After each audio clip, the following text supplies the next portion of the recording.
This is the most Thus, sustainable development requires simultaneous progress across multiple dimensions.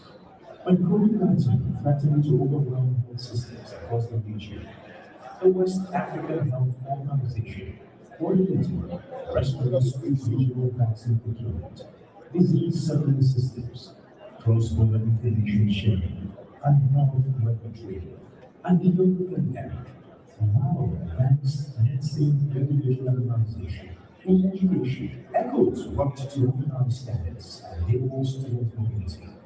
Students participated in regional academic exchange programs. Qualifications and recognition recognized in Ghana.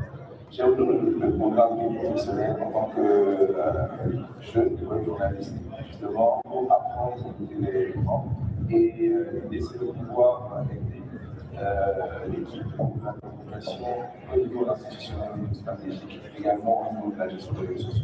I was a young professional journalist at the ECOWAS Commission Communication Director in the year 2025. This was a defining moment of my career as I moved from my basic journalistic duties to the art of West African diplomacy and regional integration. Agriculture controls over 6% of West Africans, yet productivity levels food insecurity persistent, low poverty and debt. Regional agricultural policy promoted climate-smart companies, opportunities connected smallholder farmers to businesses and markets. Learners are active on this trade and definitely have not started organizing official issue. Already, after this trade, we've been moving into comprehensive. Regional agricultural sports and competitions groups living together. Creative industries flourished across the borders. Economic growth and exports of environment is self-repeating, but when these elements align, transformation becomes possible. Environment is the basis of our heritage. The ongoing so at every level, we also have a lot of mechanisms, right? And actually, choosing how to make it matters of textual. We are supposed to be listening, corporate, harmonize, integrate our planning activities and applying projects. So here we be talking about creating frameworks for regional value chain. Regional integration is not just about trade statistics and infrastructure buildings. It is about people, women, youth, children, persons with disabilities, elderly, refugees and displaced populations, marginalized communities. Vision 2015's fifth pillar, social inclusion, recognizes that development is not truly development, it includes everyone. Gender standard, gender equality, women's representation, and gender responsibility amongst other critical gender-related issues we are at the forefront.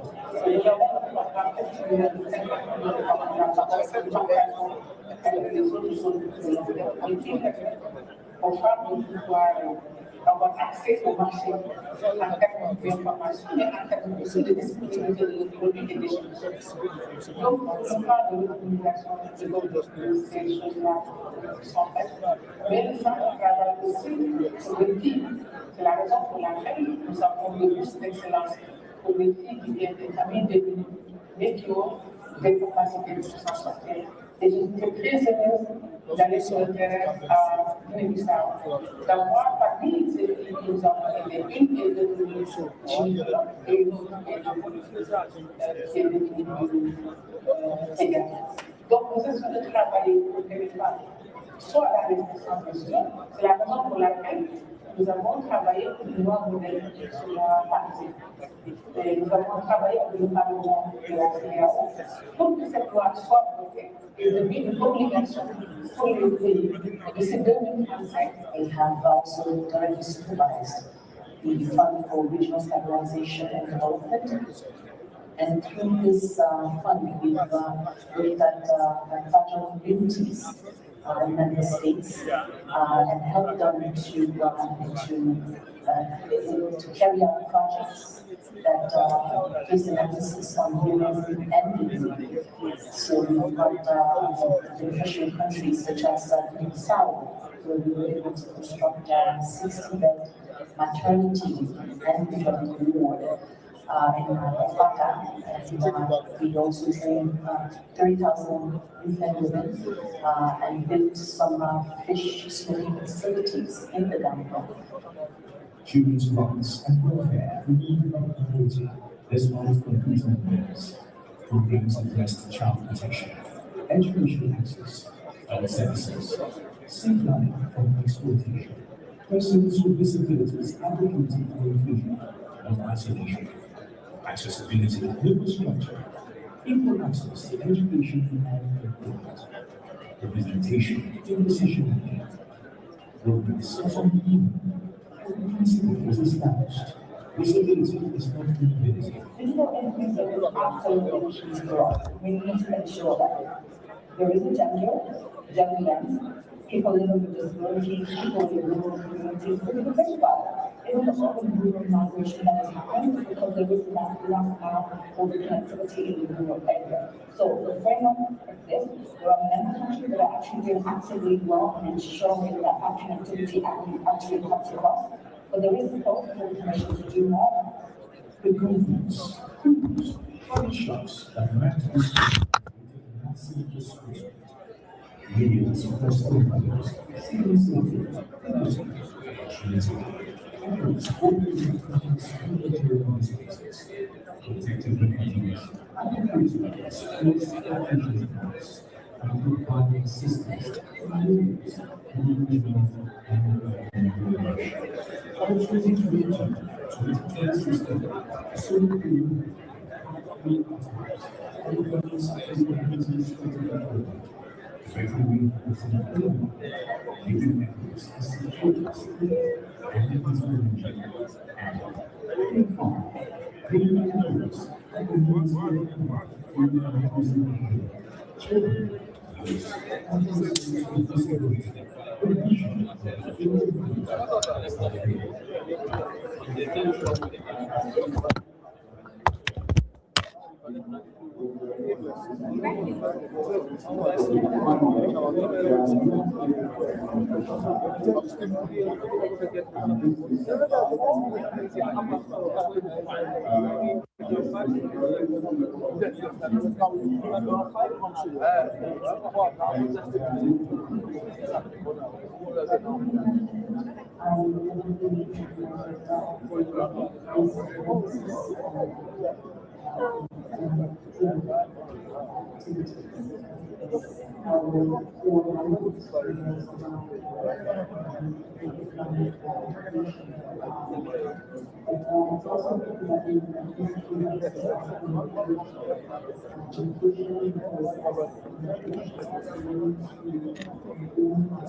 Efforts, SCUs, and restore teams.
The chairperson of the National Sport Council and the activities of the director and the president of Wrestling Association, who were led by our director of the Department of Youth Sports as the members of their benefits in action, not just the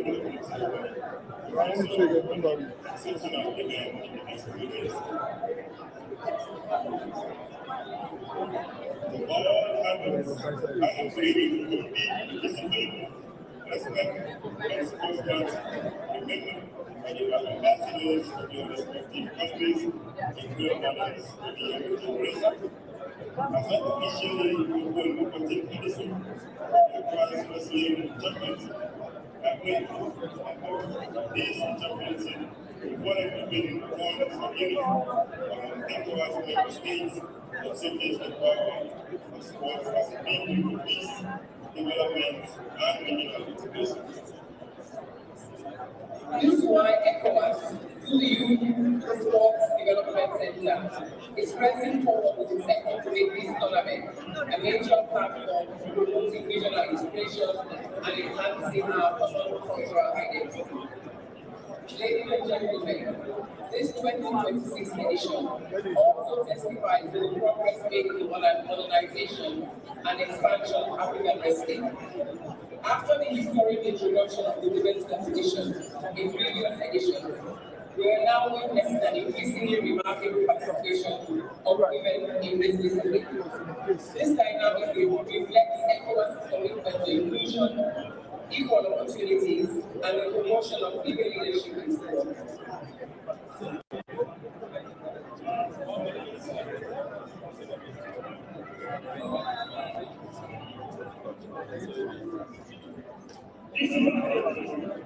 This is what united by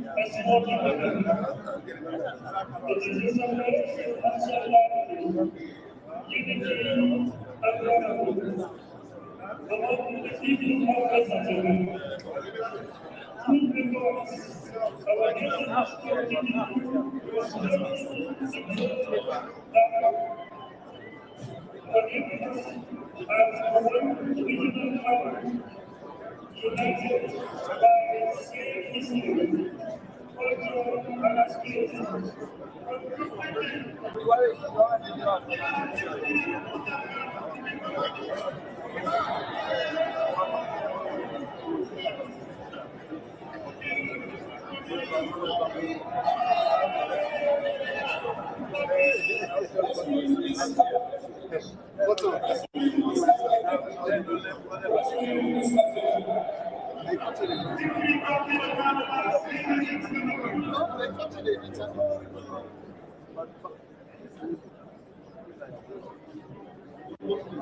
It gives me great pleasure to down advancing regional regional trade and private sector development. Reinvent regional spending policy in member states. These new proposed interventions are not only timely, but they are strategic and align with our national development priorities. We want to review the policy to capture new dynamics, initiatives, and dimensions. When these policies are implemented, then we will have barriers removed and a common market moving.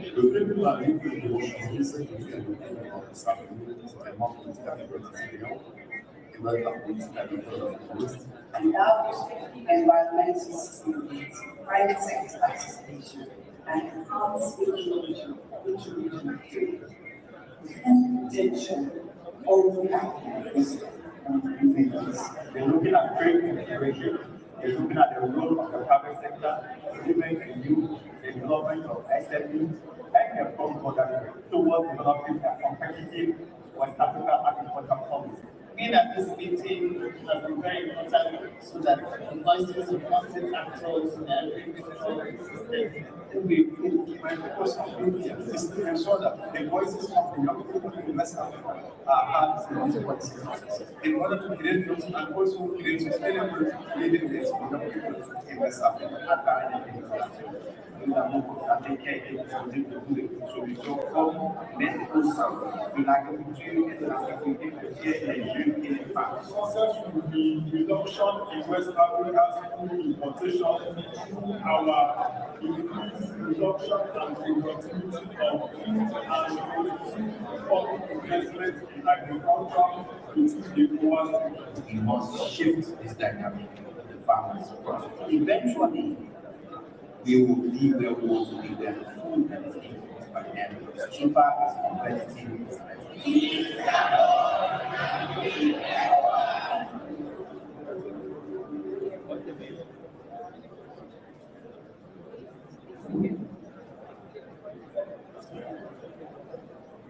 Peace is the foundation of progress.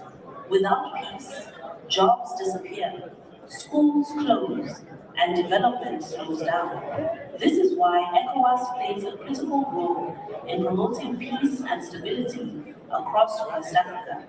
When conflict threatens a country, ECOWAS steps in early to prevent violence, protect civilians, and reduce tensions. Through dialogue, peace missions, and cooperation between countries, ECOWAS helps resolve disputes before they escalate. These efforts create safer environments where families can live securely, businesses can operate, and young people can plan their futures.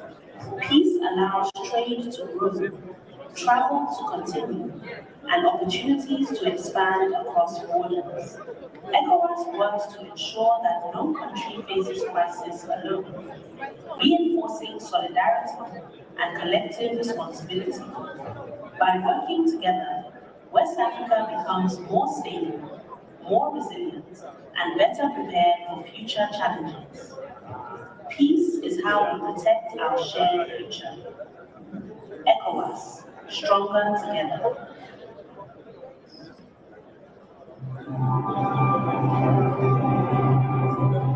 Je suis heureux d'être avec vous parce que, comme vous savez, nous avons eu des privilèges, de la rentrée à la beauté pour que nous puissions comprendre avec lui et aussi avoir des idées sur comment évolue le secteur privé.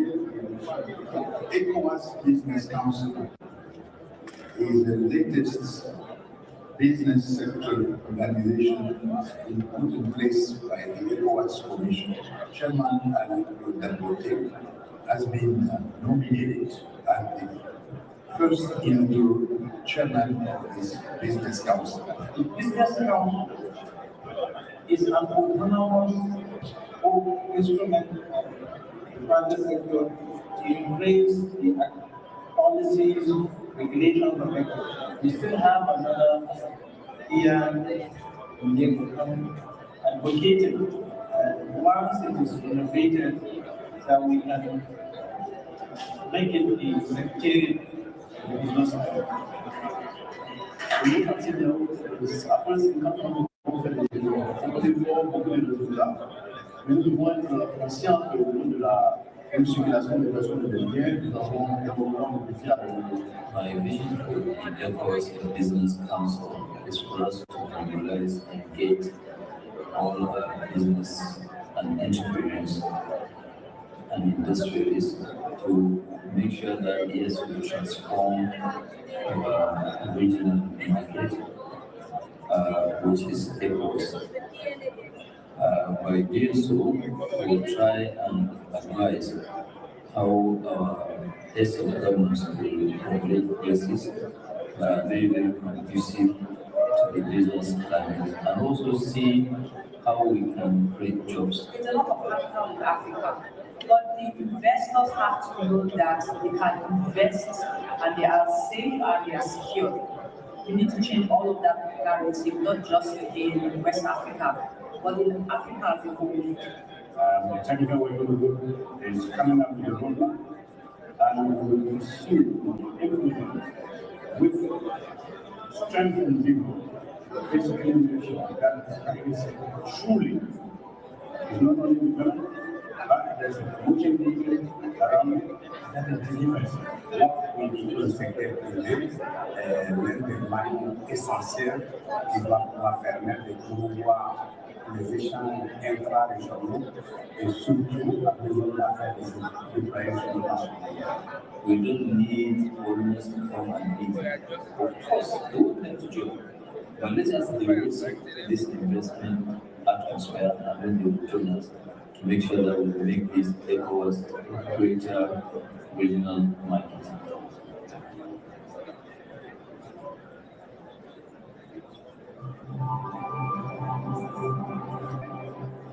Monsieur le Parlement.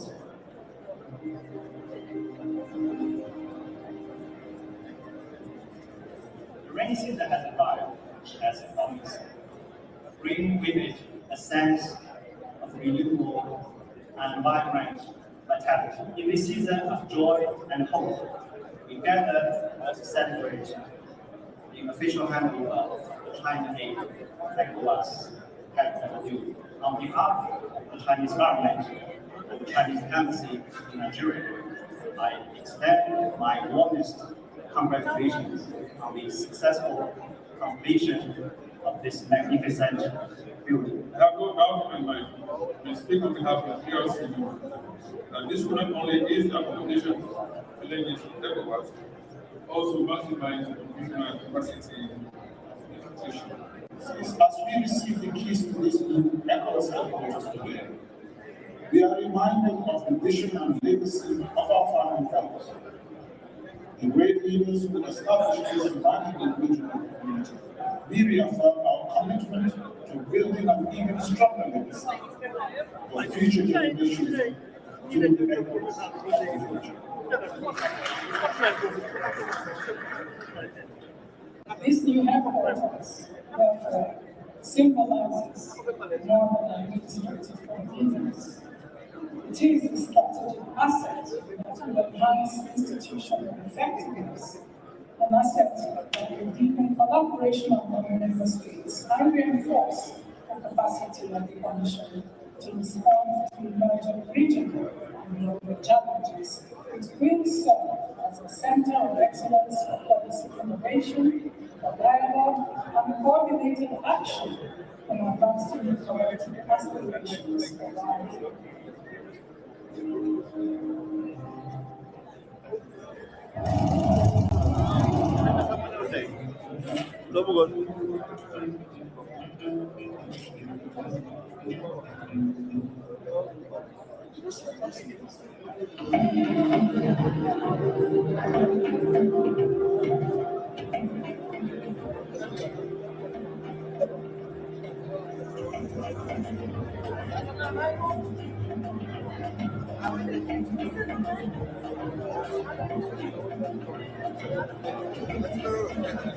Stands for Economic Community of West African States. It is a regional organization of 12 countries in West Africa, working together for economic and political cooperation.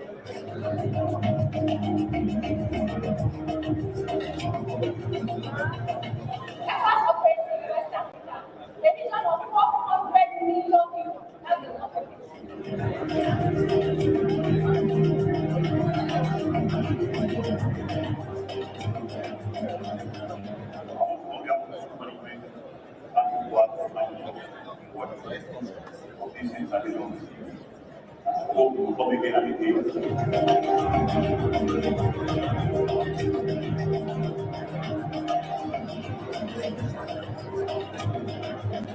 Playing with our title of is ECOWAS challenge.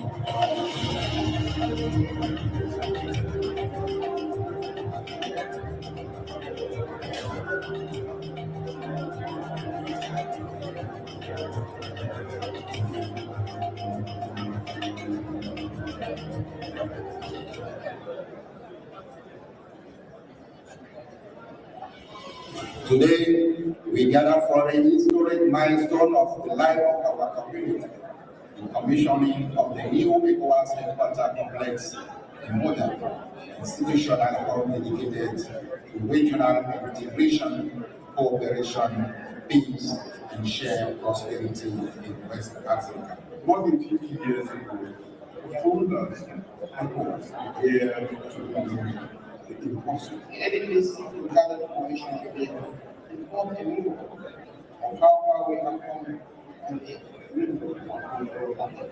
It is therefore with a full heart that I welcome you to this historic occasion to the commissioning of the new headquarters of the economic Excellencies, this headquarters stands not merely as an architectural achievement, but as a powerful symbol of collective determination to deepen regional integration, strengthen institutional efficiency, and advance the shared prosperity of our people. Buildings do not deliver transformation. China and Africa are brothers, partners, bound by a shared future. China remains forever a trustworthy, sincere friend and reliable partner to everyone and all residents. Our citizens are no longer waiting for policies. They are looking for results in their daily lives. So we inaugurate this headquarters today. But it always be the place where dialogue prevails over division, cooperation over conflict, and hope over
Il vise à apporter une réponse rapide, coordonnée, aux besoins urgents des populations affectées, notamment en matière d'assistance livrée non privée, de la réhabilitation des infrastructures sociaux de base impactées, ainsi que de la construction du forages dans des zones vulnérables à travers Lungi, CO pour affecter les secteurs sous la coordination de la gauche. C'est dans ces points que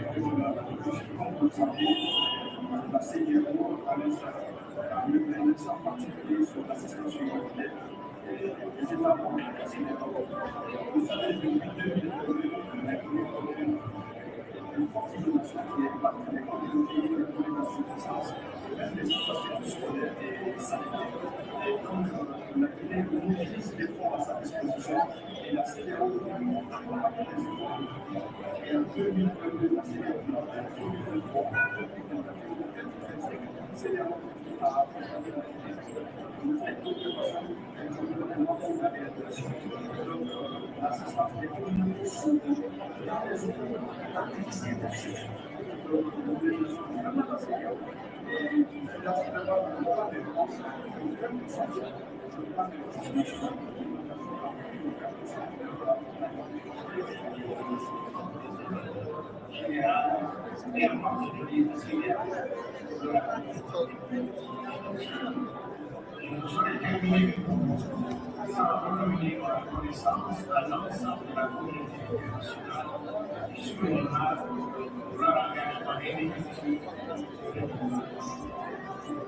J'invite l'ensemble des acteurs publics à faire preuve de rigueur, de transparence, de diligence dans l'exécution des activités, afin que l'aide parvienne effectivement et équitablement à toutes les personnes de cela.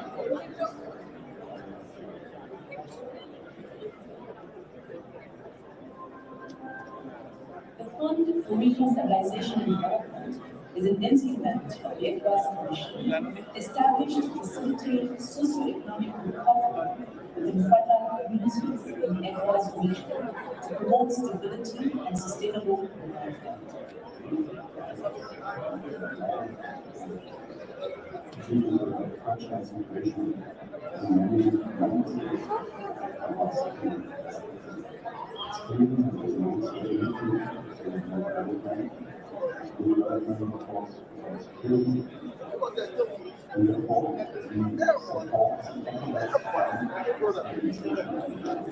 It is our vision that with this fund, multiple partners, multi-level, to support our member states in meeting development goals, especially regarding the creation of sustainable jobs for our women and youth. There are four main components of the efforts. Component one focuses on the job creation and private sector Component two focuses on increasing service provision and strengthening resilience. Component three promotes e-governance and social cohesion. And component four strengthens regional, national, and local implementation capacities. The FRSD focuses on introducing basic infrastructure along selected value chains with the goal of creating jobs, targeted jobs, and improvement of the environment.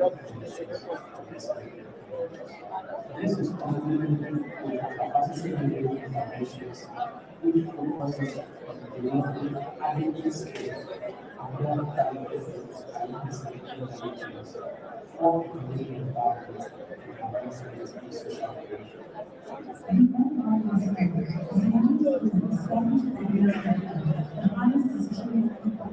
social cohesion. This board provides guidance and overall professionals and strategic orientation and thereby excellence for technical learning.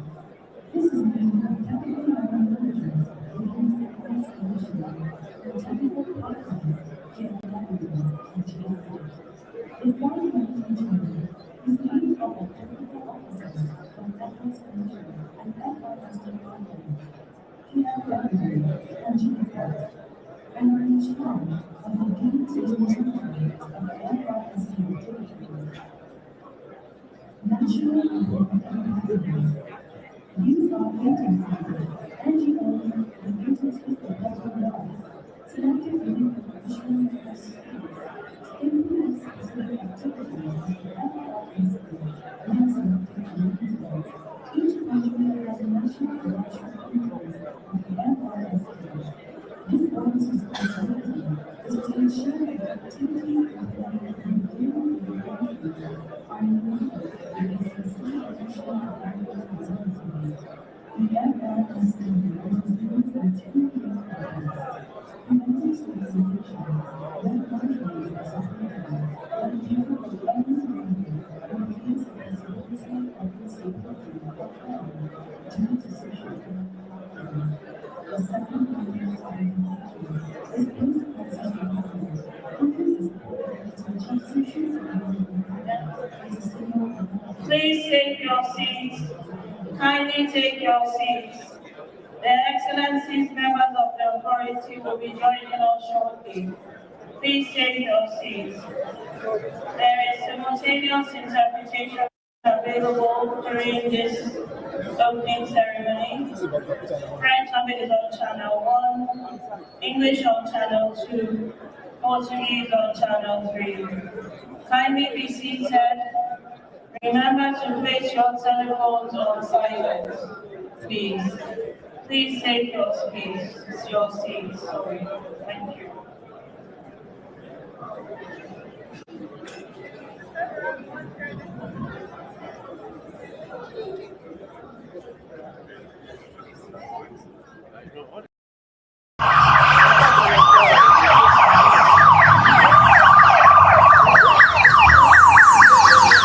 Guinea convoy. Guinea convoy.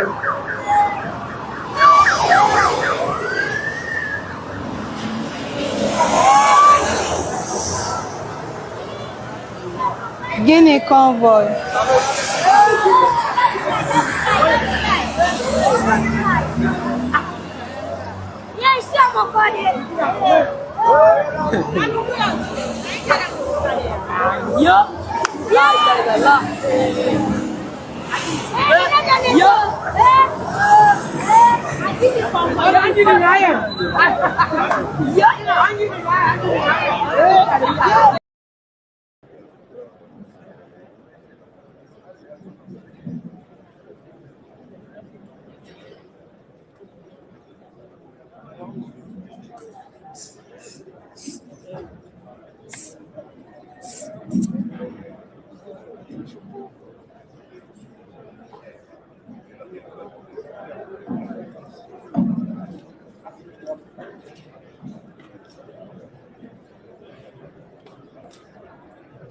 To support displaced population that have come to the northern savannah region due to conflict, insecurity, and also due to climate change and diversity. The remarkable life is that we are passively and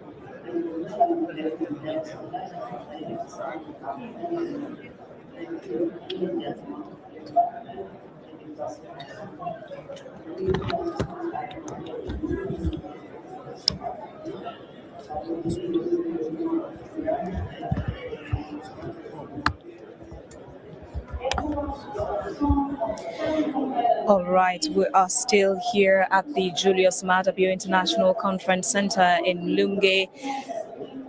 And the session is about to start as an announcement has been made that everyone should be seated as we're about to start. But notably, we've just noticed the presence of former President Dr. Ernest Bai Koroma in the hall. As you can see, we're zooming into him, the former President of Sierra Leone, Dr. Ernest Bai Koroma, in the hall.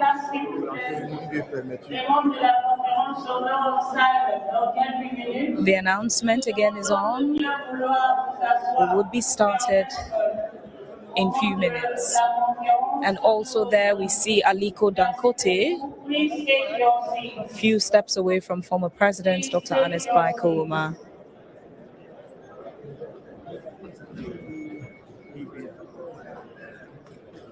This is the 69th ordinary session of the Authority of Heads of State and Government.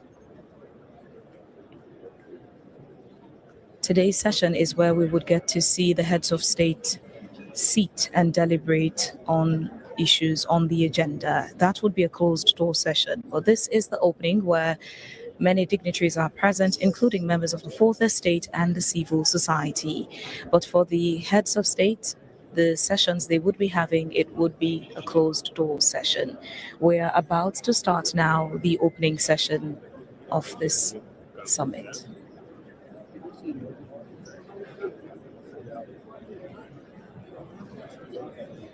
Today marks the last day of the ECOWAS Media Summit for 2026, hosted in Sierra Leone for the very first time since the establishment of ECOWAS. This is AYV Television and Radio. We would be bringing you live coverage of the event here in Lungi.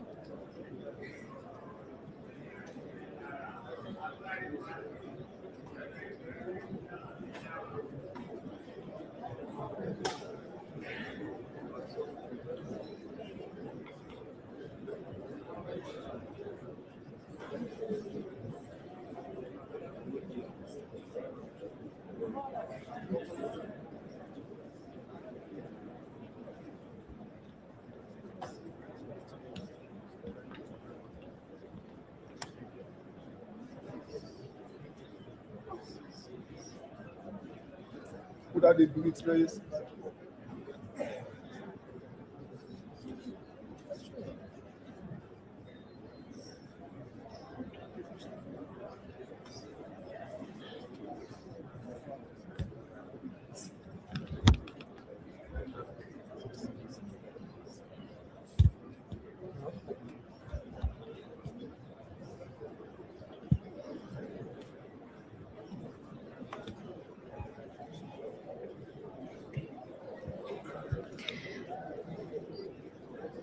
Business mogul Aliko Dangote is seated right next to former President of Sierra Leone, Dr. Ernest Bai Koroma. As you can see, the two men there seated next to each other.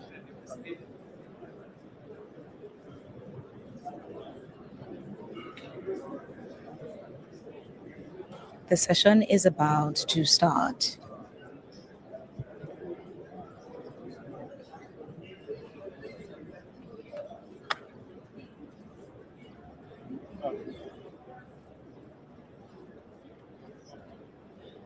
Vice President of the Republic of Sierra Leone, Dr. Mohamed Julde Jallo, just made his way into the hall. He actually just went past us.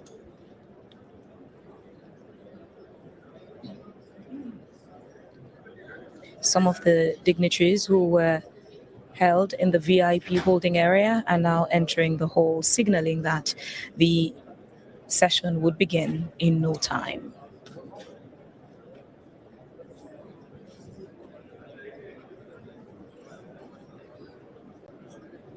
Kindly take your seats.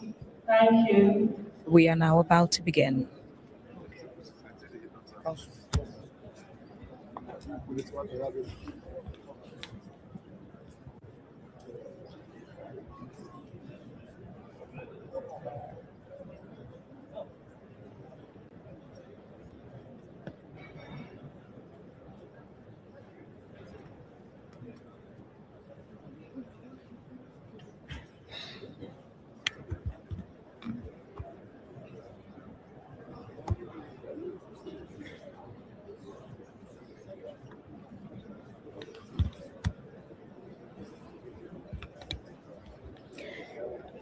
Aliko Dangote is the head of the ECOWAS Business Council. Africa's richest man sits as the head of ECOWAS Business Council. Right there, he's seated side by side with the former president of Sierra Leone. It seems both gentlemen are engaged in a conversation at the moment.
Thank you very much. Ladies and gentlemen, please rise to welcome the members of the ECOWAS Authority of Heads of State and Government.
Thank you very much. The ECOWAS anthem.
much. Kindly be seated.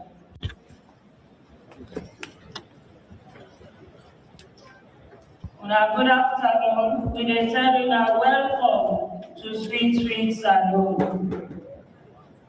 Excellency President Dr. Julius Malakio, Chair of the ECOWAS Authority of Heads of State and Government, President of the Republic of Sierra Leone, and host of this August Summit. Excellencies, members of the ECOWAS Authority of Heads of State and Government, Excellency Mohamed Ould Ghazouani, President of the Islamic Republic of Mauritania, Excellency Ernest Bai Koroma, former President of the Republic of Sierra Leone, Excellency Amina J. Mohammed, Deputy Secretary General of the United Nations, Excellency Dr. Omar Aliou Toure, President of the ECOWAS Commission, Excellency Mr. Leonardo Santos Simão, Special Representative of the United Nations Secretary General, Head of the UN Office for West Africa and the Sahel, Excellency Dr. Lansana Kouyaté, ECOWAS Chief Negotiator and former Executive Secretary of the ECOWAS Secretariat, Excellency Ambassador Baba Kamara, ECOWAS Special Envoy on Counter-Terrorism, Honorable Musa Silla, current Chair, ECOWAS Trade Liberalization Task Force, Excellency Alhaji Timothy Musa Kaba, Chair of the ECOWAS Council of Ministers and Minister of Foreign Affairs of the Republic of Sierra Leone, Honorable Ministers, members of the ECOWAS Council of Ministers, Honorable Chief Minister, Honorable Ministers and members of Cabinet of the Republic of Sierra Leone, Honorable Minister of Petroleum Resources of the Federal Republic of Nigeria, distinguished guests, Alhaji Aliko Dangote, GCON, Chair, ECOWAS Business Council, Excellency the President of the African Development Bank, Dr. Sidi Ould Tah, ably represented by Dr. Abdul Kamara, Acting Vice President, Regional Development, the representative of the WAEMO Commission, Excellency Jean-Claude Cassiprou, Governor of BCAO, Excellencies, members of the ECOWAS Permanent Representatives Committee, Excellencies, members of the Diplomatic Corps, distinguished heads of ECOWAS institutions, Excellency Vice President and Honorable Commissioners of the ECOWAS Commission, distinguished Paramount Chief Bai Shebora Sheba Bere III, and people of Kafubulong Chiefdom, the host chiefdom, distinguished invited guests, staff of community institutions, ladies and gentlemen, members of the Fourth Estate, ladies and gentlemen. Welcome to this joint opening ceremony of the ECOWAS Summit on the Future of Regional Integration in West Africa and the 69th Ordinary Session of the ECOWAS Authority of Heads of State and Government. During this opening ceremony of the Summit of the Future, it will be our honor to have the declaration pronounced of the authority on the regional integration, the future of regional integration in West Africa by the chair of the authority. This will be followed with the signing of the Declaration of Commitment to the Compact of the Future of Regional Integration by the members of the authority. We shall also have the signing of the Presidential Declaration on advancing gender parity in political representation in ECOWAS member states as the 50th anniversary legacy initiative. We will then transition into the discourse segment for the 69th ordinary session of the authority, the opening ceremony thereof. Then we will have the statement by His Excellency the President of the ECOWAS Commission. We will then be honored to hear from the Chair of the authority himself for the welcome and opening address. We will have statements by our special guest, commencing with His Excellency the President of the Islamic Republic of Mauritania. We will also hear from Her Excellency Amina J. Mohammed, the UN Deputy Secretary General. We shall also hear a message, Google message from the President of the Africa Development Bank that will be delivered by Dr. Abdul B. Kamara, the Acting Vice President for Regional Development, Integration and Business Delivery of the AFDB. We shall then have the pleasure of listening to the inaugural chairman of the ECOWAS Business Council, Alhaji Aliko Dangote, GCON. There will also be the signing of the intergovernmental agreement for the African Atlantic Gas Pipeline by the authority. These are the moments in the opening ceremony of these two outstanding events that we are here for today.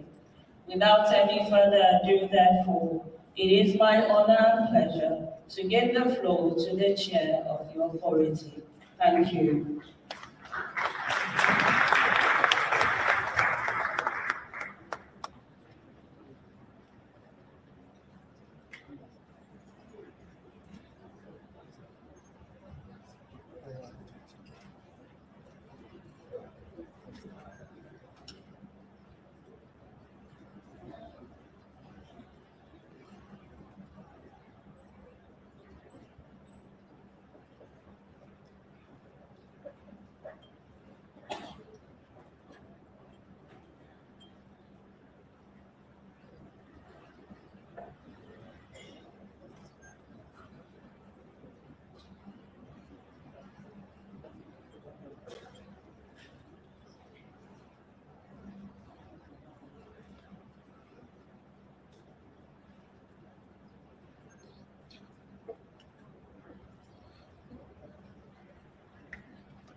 Thank you for your patience. Please permit a slight adjustment to the proceedings. We shall first hear from the President of the ECOWAS Commission. It is my honor to give him the floor. Thank you.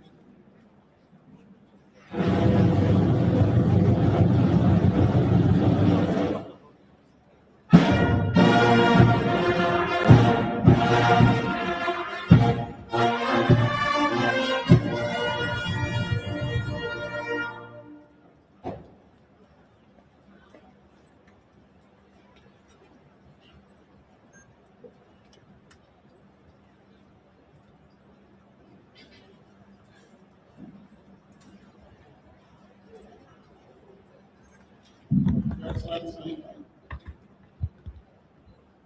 Dr. Julius Madapio, President of the Republic of Sierra Leone and Chair of the Authority of ECOWAS Heads of State and Government, Your Excellencies, ECOWAS Heads of State and Government, Your Excellency Mohammed Ould Razwani, President of the Islamic Republic of Mauritania, Your Excellency, the First Lady of the Republic of Sierra Leone, Your Excellency, Mr. Ernest Bai Koroma, former President of the Republic of Sierra Leone, Excellency Madam Amina Mohammed, Deputy Secretary General of the United Nations, and Mr.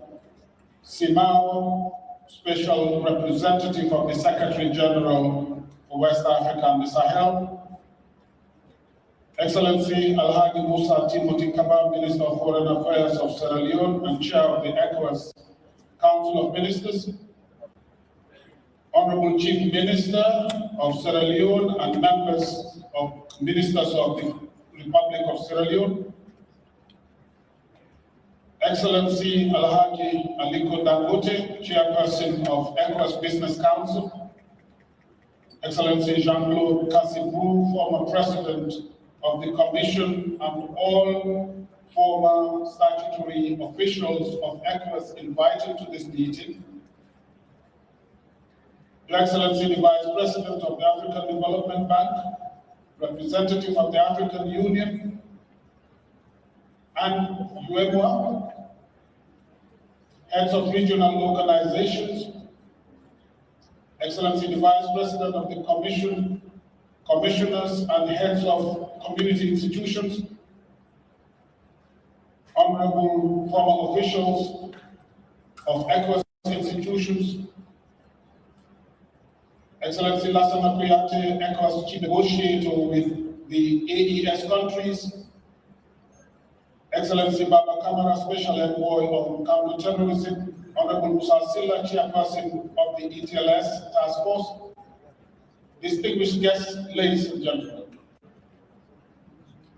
It is both an honor and a privilege to address this 69th ordinary session of the Authority of Heads of State and Government at the Summit of the Future. At the outset, allow me, on behalf of the management and staff of all ECOWAS institutions, to address our profound gratitude to His Excellency, Dr. Julius Malabim, the government and the people of the Republic of Sierra Leone for the exceptional hospitality and excellent arrangement made for these meetings.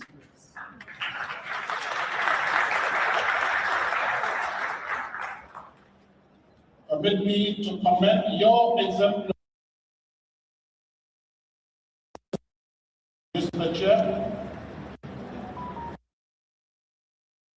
period marked by significant challenges and challenges. Your commitment to peace, dialogue, and regional solidarity for government has helped guide our community with wisdom and determination. Excellence, nous nous réunissons aujourd'hui à un moment décisif de l'histoire de notre communauté. Plus de 50 ans après la création de la CEDEAO, notre région se trouve à un tournant important. Les aspirations de nos peuples à la paix, à la sécurité et à la prospérité et aux opportunités n'ont jamais été aussi fortes. Alors même que les défis auxquels nous faisons face deviennent de plus en plus complexes et interdépendants. L'histoire nous enseigne cependant que les périodes d'incertitude sont aussi des moments d'opportunité. Elle nous invite à renouveler notre engagement collectif envers les idées de solidarité, de coopération et de l'intégration qui ont inspiré les pères fondateurs de notre communauté. Les décisions que vous allez prendre lors de ce sommet contribueront à façonner l'avenir de l'intégration régionale et les perspectives de plus de 450 millions de citoyens ouest-africains qui voient en la CEDEAO un instrument essentiel de paix, de progrès et de prospérité partagée. Excellencies, this summit carries particular significance for me personally, as it is the final occasion on which I have the privilege of addressing this distinguished authority in my capacity as President of the Commission. Serving our community over the past 4 years has been among the greatest honors of my professional life. I remain profoundly grateful to His Excellency President Adama Barrow, the government and the people of the Republic of the Gambia for proposing my candidature for this high office.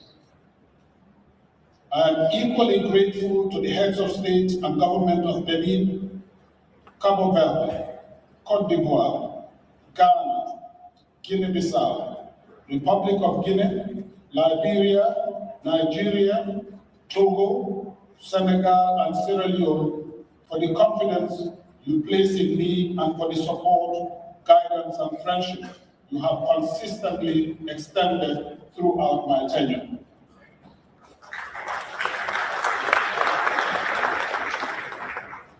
Excellencies, when this management assumed office in 2022, we pledged to build a more effective, accountable, efficient, and citizen-centered ECOWAS. We recognize that our success would not be measured solely by the programs we implemented or the decisions we adopted. Rather, it would be measured by the strength of the institutions we left behind, the resilience of our integration project, and the confidence our citizens continue to place in the ECOWAS vision. The years that followed tested our resolve in ways few could have anticipated. Our community confronted unconstitutional changes of government, political transition, terrorism and violent extremism, economic shocks, climate-related challenges, humanitarian pressures, and shifting geopolitical realities. More significantly, we were confronted with the unprecedented withdrawal of 3 member states from our community. Yet, throughout these challenges, ECOWAS remained steadfast. Now, looking back over the past 4 years, we can take legitimate pride in the progress we have achieved together. We strengthened governance and accountability across our institutions and deepened policy coordination among member states. We reintroduced democratic governance and electoral support mechanisms, while strengthening regional responses to security and humanitarian challenges. We enhanced our cooperation in combating terrorism, violent extremism, organized crime, and other transnational threats that continue to undermine stability and development. We also advanced strategic infrastructure projects that are fundamental to our collective future. The African Atlantic Gas Pipeline stands as one of the most transformative initiatives ever undertaken in our region. By connecting several West African coastal states through a major energy corridor, it promises to enhance energy security, support industrialization, create jobs, and strengthen economic interdependence. We continue to advance the Abidjan-Lagos Corridor Highway project, expanded regional electricity interconnections under the West Africa Power Pool, and promoted the modernization of trade and transport corridors essential for facilitating the free movement of goods, services, and people. We expanded engagement with the private sector, recognizing that sustainable regional integration requires dynamic partnership between government and businesses. On this score, allow me to recognize and express heartfelt gratitude to His Excellency Alhaji Aliko Dangote, who is among us today, for graciously accepting to serve as chairman of our newly established ECOWAS Business Council.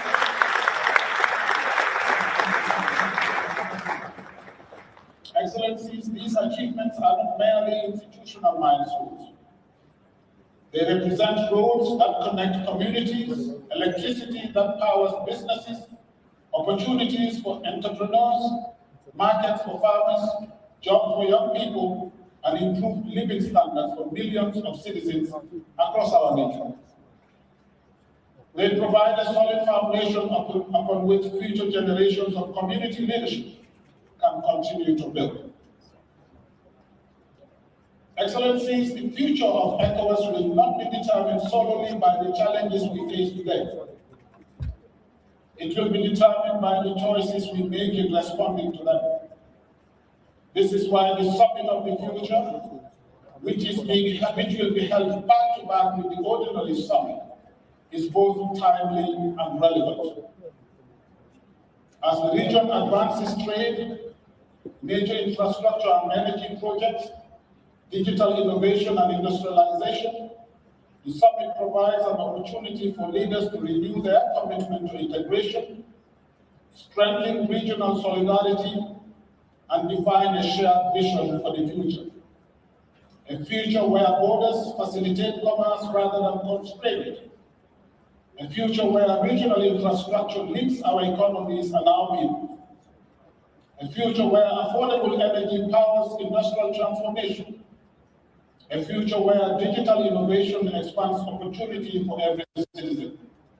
A future where women and young people become drivers of economic growth and social transformation. A future where democracy, constitutional order, and the rule of law remain the foundations of stability and development. And a future where peace and security are not aspirations, but realities. This is why you are called upon to adopt a compact through a declaration that commits ECOWAS region to increase intra-regional trade to 40% by 2035. Establish an ECOWAS digital single market by 2030. Achieve a unified regional energy market by 2035. Restore and maintain constitutional order across member states by 2030. Achieve 40% representation of women in ECOWAS governance bodies by 2028, progressing towards parity by 2035, reaching 100% community level collection by 2030, and reduce reliance on external financing. Excellencies, the success of ECOWAS is inseparable from the success of Africa. A strong ECOWAS contributes directly to the achievement of Agenda 2060, the African Continental Free Trade Area, and the broader African integration progress. No region, no regional organization can succeed without political leadership.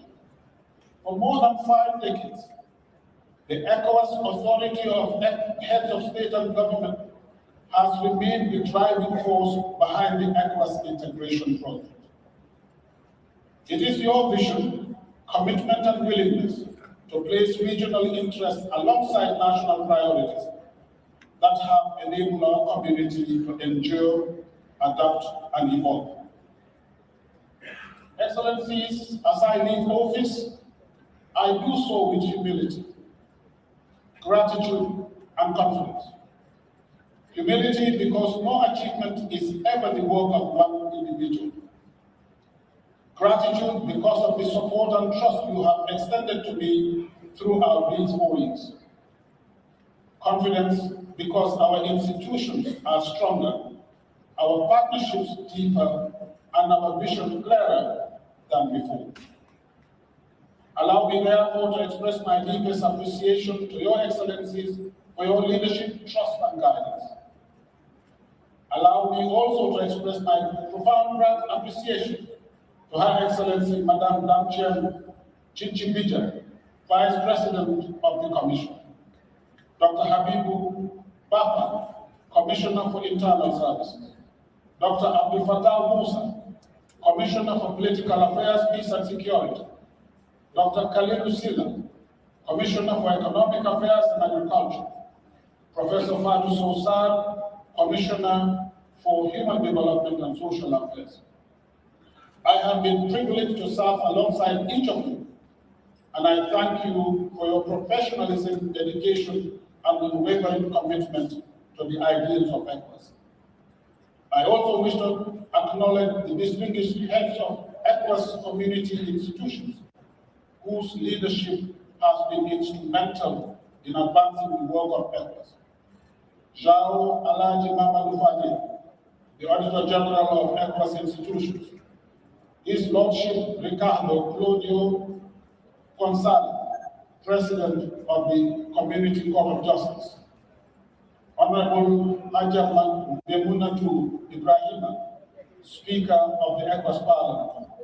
Dr. Makio Isaac, Director General of the West African Health Organization, and Mr. Edwin Harris Jr., Director General of GIAPA. To all the directors, ECOWAS resident representatives in member states, and every member of staff across ECOWAS institutions, I extend my deepest appreciation. Your commitment, professionalism, and resilience have sustained the work of our community through both moments of progress and periods of uncertainty. I am deeply grateful for your service and honored to have worked alongside you. I thank you for your attention.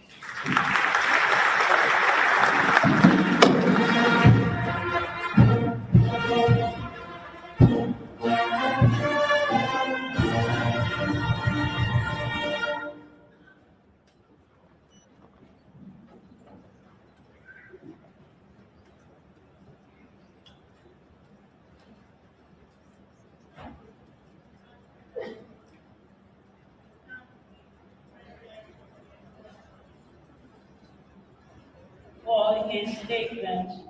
It is now my honor to give the floor to His Excellency, the Chair of the Authority, for the declaration. Thank you.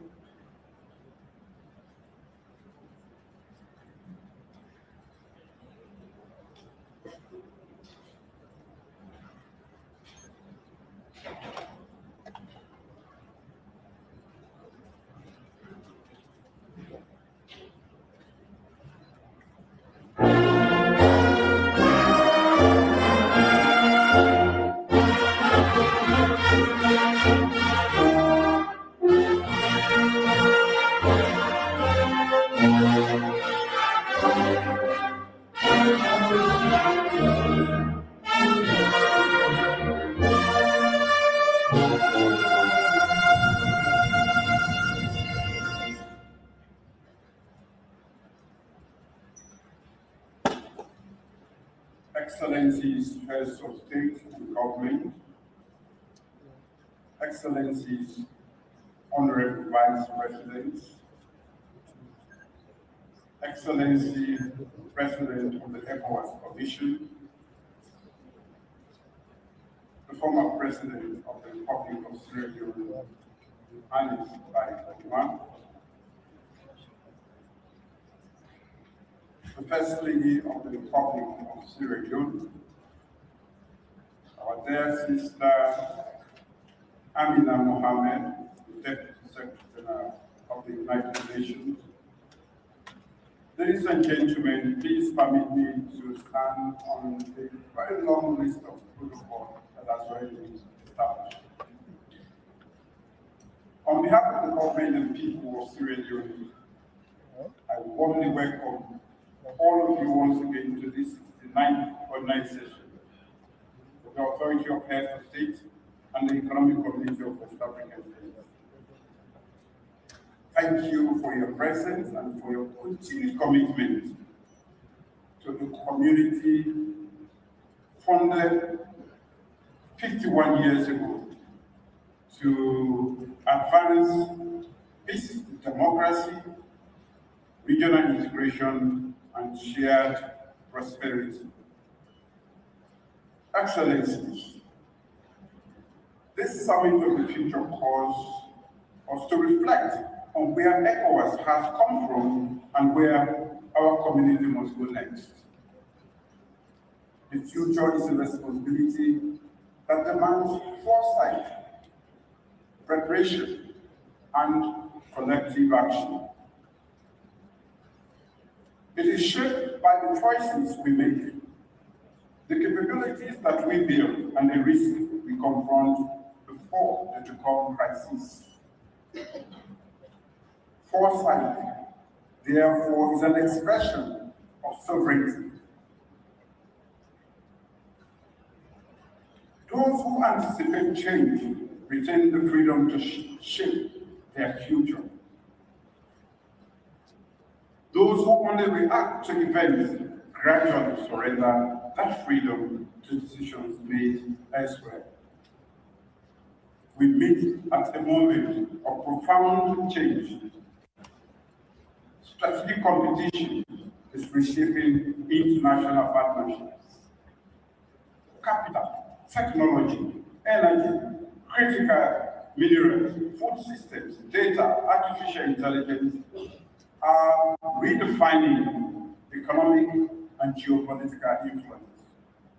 At the same time, climate shocks are placing increasing pressure on national budgets, while conflicts far beyond our borders continue to disrupt supplies of food, fuel, and fertilizer. Within our region, terrorism, foreign extremism, organized crime, cybercrime, and unconstitutional changes of government continue to test our collective resolve. Our young people are rightly demanding opportunity. ECOWAS Vision 2050 offers a compelling destination, a peaceful, integrated, and prosperous West Africa, founded on democratic governance and driven by the energy and creativity of its people. However, the pace of global transformation requires us to examine our progress, honesty, and also challenge the long-held assumptions where necessary and adapt our methods to new realities. West Africa must enter a new era with confidence, strategic clarity, and stronger determination to shape its own destiny. We should welcome partnerships that expand our opportunities while remaining firmly anchored in our own interests, values, and priorities. Dependence narrows the very freedom that genuine partnership is meant to strengthen. In this changing international environment, regional integration is a strategic necessity. A fragmented region approaches the world as a collection of small negotiating positions. An integrated region engages in scale, credibility, and influence. By strengthening ECOWAS, we reinforce the sovereignty of every member state. Against the horizon set by Vision 2050, 4 priorities demand our attention. 1, preserving peace and security.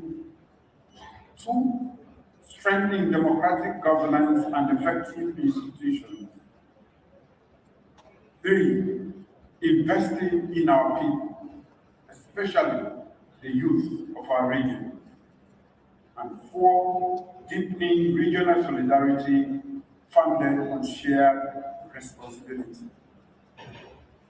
Economic integration must bind these priorities together and translate them into tangible improvements in the lives of the more than 450 citizens we serve.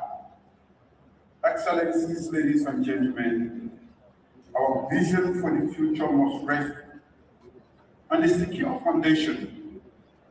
Peace and security are among our priorities and the conditions on which every ambition for prosperity, integration, and development depends. The question before us is whether our institutions can respond with the speed, coordination, and resolve that today's threats demand. terrorist groups, organized criminal networks, cyber criminals, and illicit financial flows exploit the gaps between our institutions. They drive what is happening in the region. They thrive when intelligence is fragmented, agencies work in isolation, and national responses stop at borders. The ECOWAS Early Warning and Response Network remains a vital regional asset. But early warning has value only when it leads to timely action. A warning without a response is simply a crisis waiting to unfold. We should therefore strengthen the operational links between early warning and early response, while accelerating the full operational readiness of the ECOWAS standby force through sustainable financing and stronger regional coordination. As host of the ECOWAS logistics depot here in Lungi, Sierra Leone remains fully committed to ensuring that this asset can support authorized community operations when required. We must also strengthen security across the Gulf of Guinea by building on the combined maritime task force and deepening cooperation against piracy, illegal fishing, and transnational maritime crimes. The convergence of cybercrime, trafficking, illicit financial flows, and small arms also demand closer cooperation among our security, financial, and judicial institutions. Lasting security cannot be secured by force alone.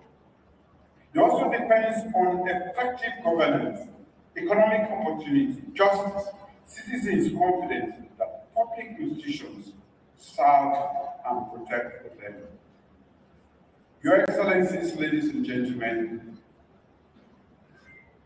peace endures where democratic institutions command public confidence. Democracy begins with credible elections, but it is sustained every day by the rule of law, accountable governance, and institutions that exercise constitutional authority with integrity.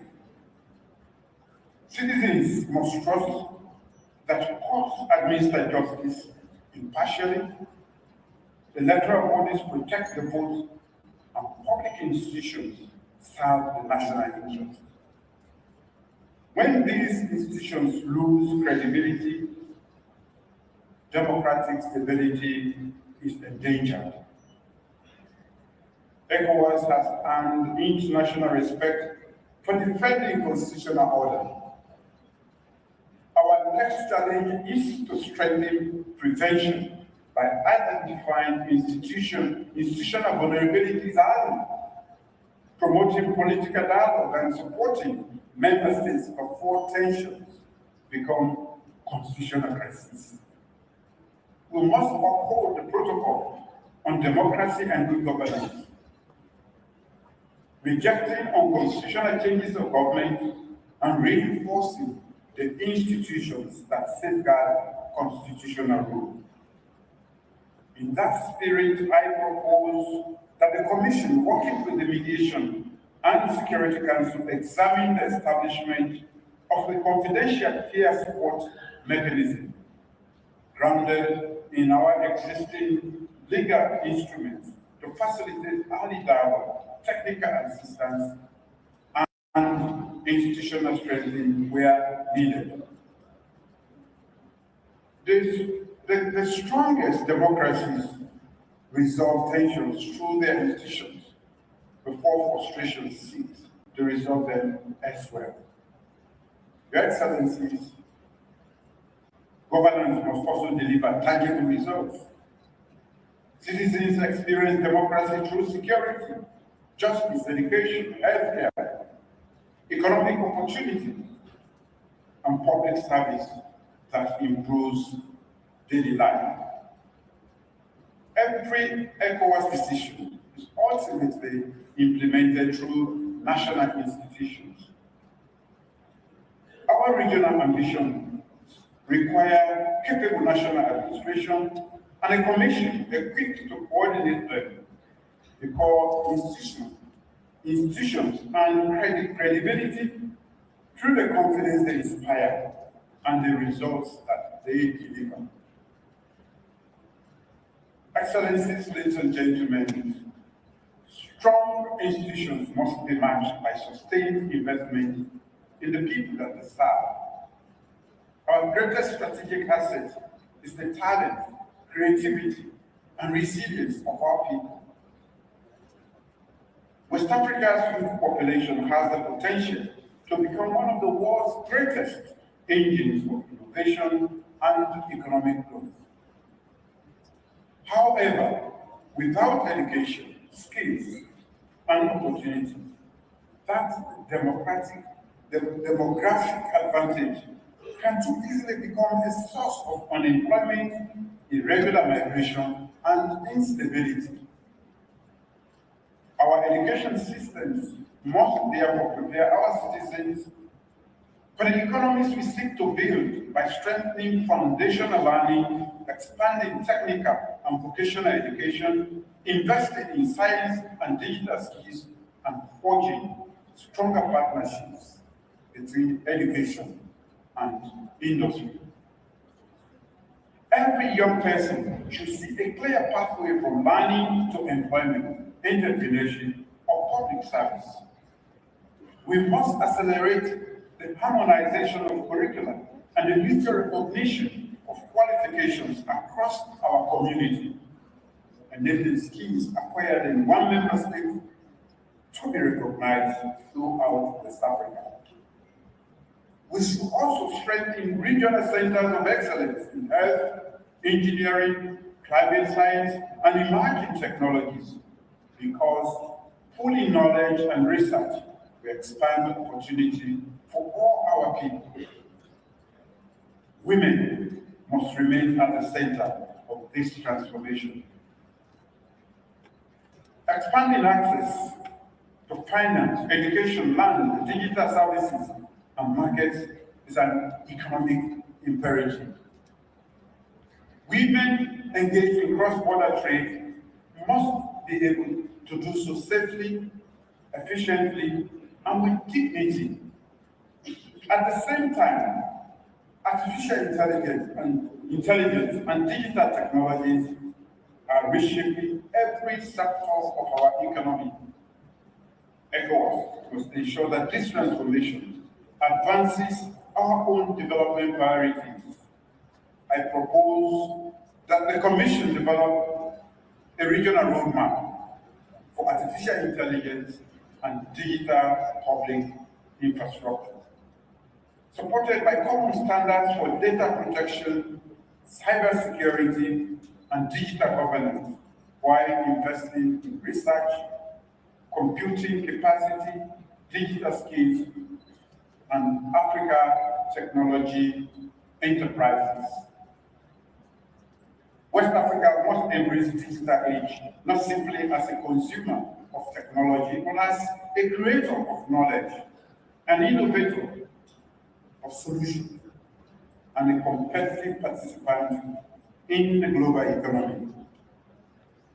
Excellencies, none of these ambitions can be realized without deeper regional solidarity. The future of West Africa depends on our willingness to act as sovereign nations within a community bound by shared interests and responsibility. Regional integration is sustained by the institutions that we build, finance, and strengthen together. As our region evolves, cooperation must remain guided by dialogue, mutual trust, and recognition. Within nations, reconciliation restores unity. Across our community, it preserves cooperation, strengthens stability, and creates the conditions for lasting peace. Sierra Leone's own experience has reaffirmed that lasting peace is built through dialogue, inclusion, and institutions that earn public trust. That lesson is equally relevant to this region. Your Excellencies, the departure of our brothers of member states, Burkina Faso, Mali, Niger, has changed our institutional relationship. But it has not changed our shared geography, history, or the common security challenges we face. Terrorism, organized crime, climate change, food insecurity, and irregular migration recognize no borders. We must therefore preserve dialogue, maintain practical cooperation where interests converge, and keep open the path towards renewed partnership. Our vision for a peaceful, secure, and prosperous West Africa must always remain open to every nation in our region. The same spirit should also guide our engagement with the Islamic Republic of Mauritania. As a founding member of the ECOWAS, Mauritania occupies an important place in the history of our community and continues to share deep historical, cultural, and economic ties with West Africa. There is considerable potential to strengthen cooperation in peace and security, trade, infrastructure, climate resilience, food security, and investment. A stronger partnership with Mauritania will reinforce regional integration and contribute to the peace, resilience, and shared prosperity of West Africa. Sierra Leone's service on the United Nations Security Council also reinforced an important truth. West Africa carries far greater influence when it speaks with one voice. Whether on peace or security, climate finance, trade, technology, global finance reforms, and Africa's representation in international institutions, our collective voices always carry greater weight than individual voices. One West Africa is not only an inspiration, it is the greatest strategic advantage in an increasingly competitive and uncertain world. Ladies and gentlemen, if one West Africa is our greatest strategic advantage, then a productive and integrated regional economy must become the greatest achievement. ECOWAS has already established a legal architecture through the trade liberalization scheme, a common external tariff, community customs code, and the protocol on the free movement of persons, goods, and services. The African Continental Free Trade Area has further expanded that opportunity. Our challenge now is implementation. The common market must be built through efficient borders, interoperable customs systems, transparent regulations, and the free movement of people, goods, services, and skills. To strengthen accountability, I propose that the Commission establish an annual regional integration dashboard to measure progress in trade facilitation, custom modernization, digital integration, free movement, and the mutual recognition of qualifications. We should accelerate deployment of the interconnected systems for the management of goods in transit, SIGMA, because every unnecessary delay at the border raises cost, weakens competition, and limits opportunity. Integration also demands modern regional infrastructure. Our ports, roads, railways, energy systems, and digital networks must be planned, not as separate national assets, but as the backbone of a single regional economy. I therefore encourage the Commission to develop a pipeline of priority regional infrastructure projects capable of attracting coordinated public and private investment. Our natural wealth must likewise become a source of greater regional prosperity. Agriculture, energy, strategic minerals should drive value addition, industrialization, skilled employment, and technological innovations within West Africa rather than exporting opportunity elsewhere. At the same time, we must create conditions in which West Africa enterprises can grow across our community through greater access to finance, predictable regulations, and stronger regional value chains. Your Excellencies, achieving this vision will require coordinated investment, stronger public-private partnership, and the mobilization of regional and international capital. During my tenure as chair, we have advanced the proposal for the ECOWAS Regional Integration and Investment Summit to be hosted in the Federal Republic of Nigeria. This year, the initiative will bring together governments, development, finance, institutions, private sector to mobilize investment in cross-border energy sector, strategic minerals, agribusiness, and digital transformation. By unlocking these opportunities, we can accelerate industrialization, strengthen regional value chains, expand intra-regional trade, and create jobs and shared prosperity across West Africa. I invite the continued support of member states and partners as we work towards transforming our region into one market. Your Excellencies, our aspirations for the ECO remains an important expression of deeper regional integration. But credibility must guide our ambition.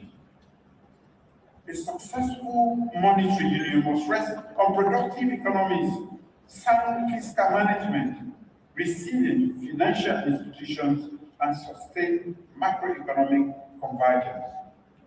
A common currency will not create integration by itself. It will be the natural outcome of stronger institutions, more competitive economies, and deeper regional cooperation.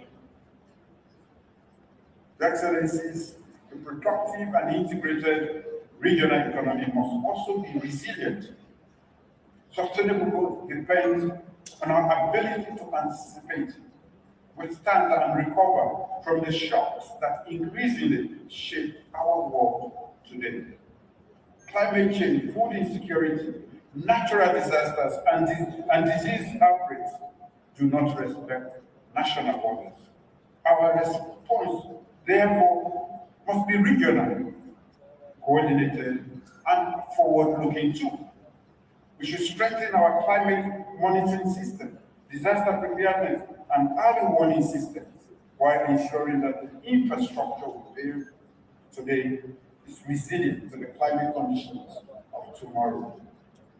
We must also develop more productive and climate-smart agricultural systems, expand regional food trade, and strengthen strategic reserves to supply our region. West Africa should speak with one voice in international climate negotiations, supported by incredible regional programs that attract finance and long-term investment. Health security demands the same result. The West Africa Health Organization has strengthened disease surveillance, scientific collaboration, and regional cooperation. We should build on that foundation by expanding local pharmaceutical manufacturing, harmonizing regulatory standards, and strengthening regional procurement to improve access to essential medicines and medical supplies. Ultimately, resilience is an investment in prosperity. A region that can protect its people from climate shocks, food insecurity, and public health emergencies is better equipped to sustain economic growth, preserve stability, and secure its future. Your Excellencies, all of these priorities lead to one fundamental question.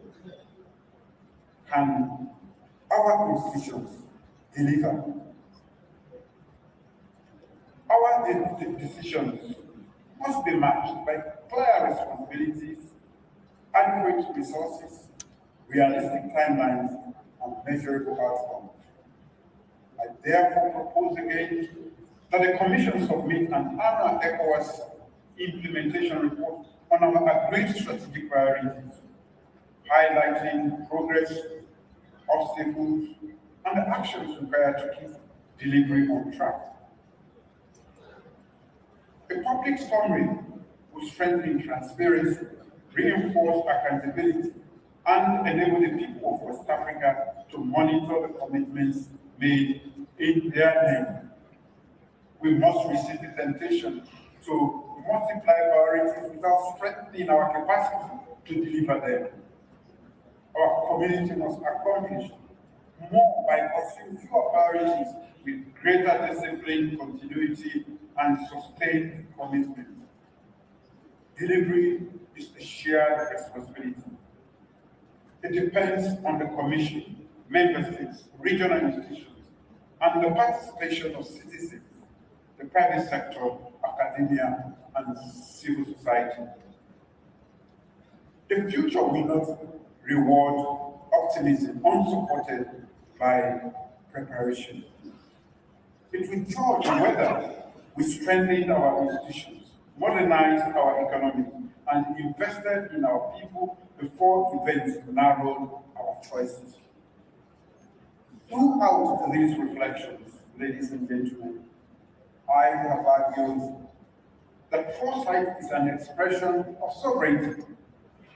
It preserves our freedom to act before crisis diminishes it. Enable us to choose our partnerships, protect our interests, and shape our own future.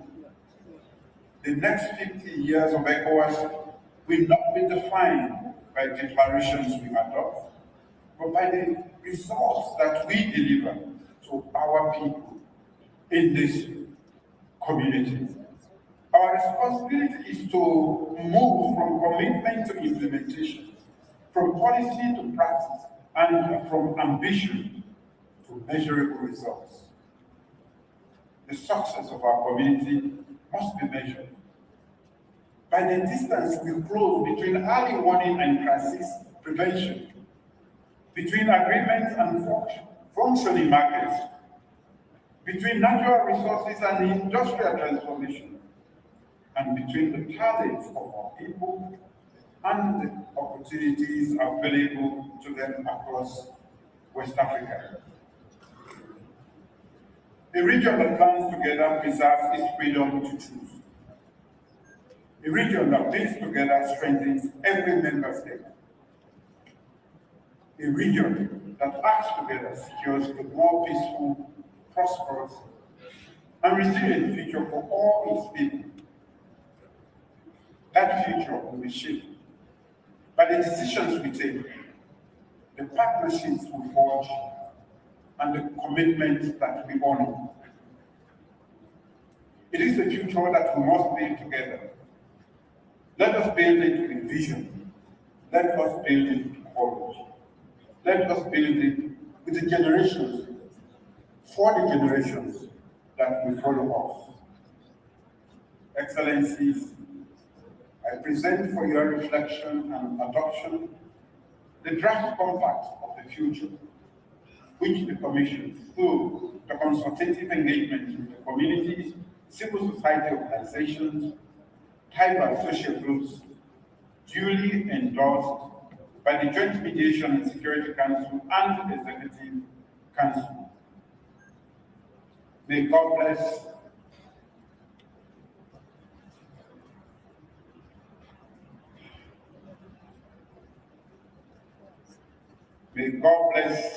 the people of West Africa. May God continue to bless this great organization, ECOWAS, and I thank you for your attention.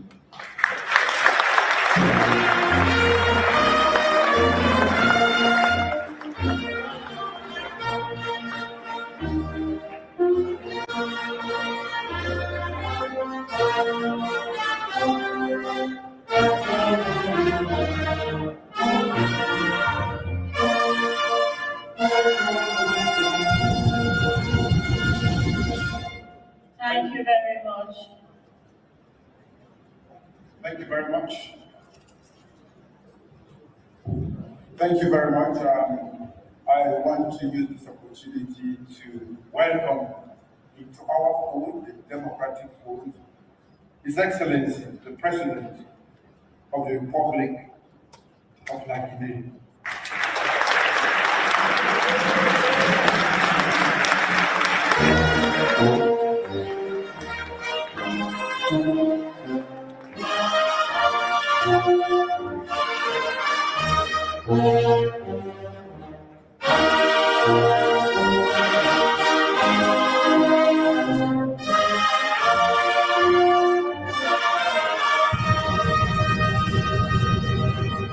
Let me also welcome the President of Benin,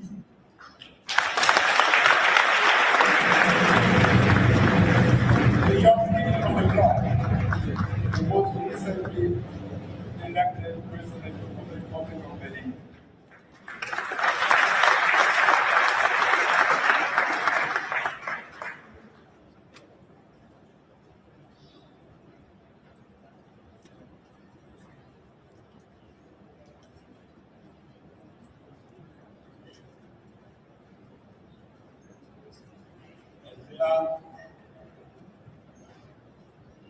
Excellence, Monsieur le Président, en exercice de la conférence des chefs d'État et de gouvernement de la communauté économique des États de l'Afrique de l'Ouest.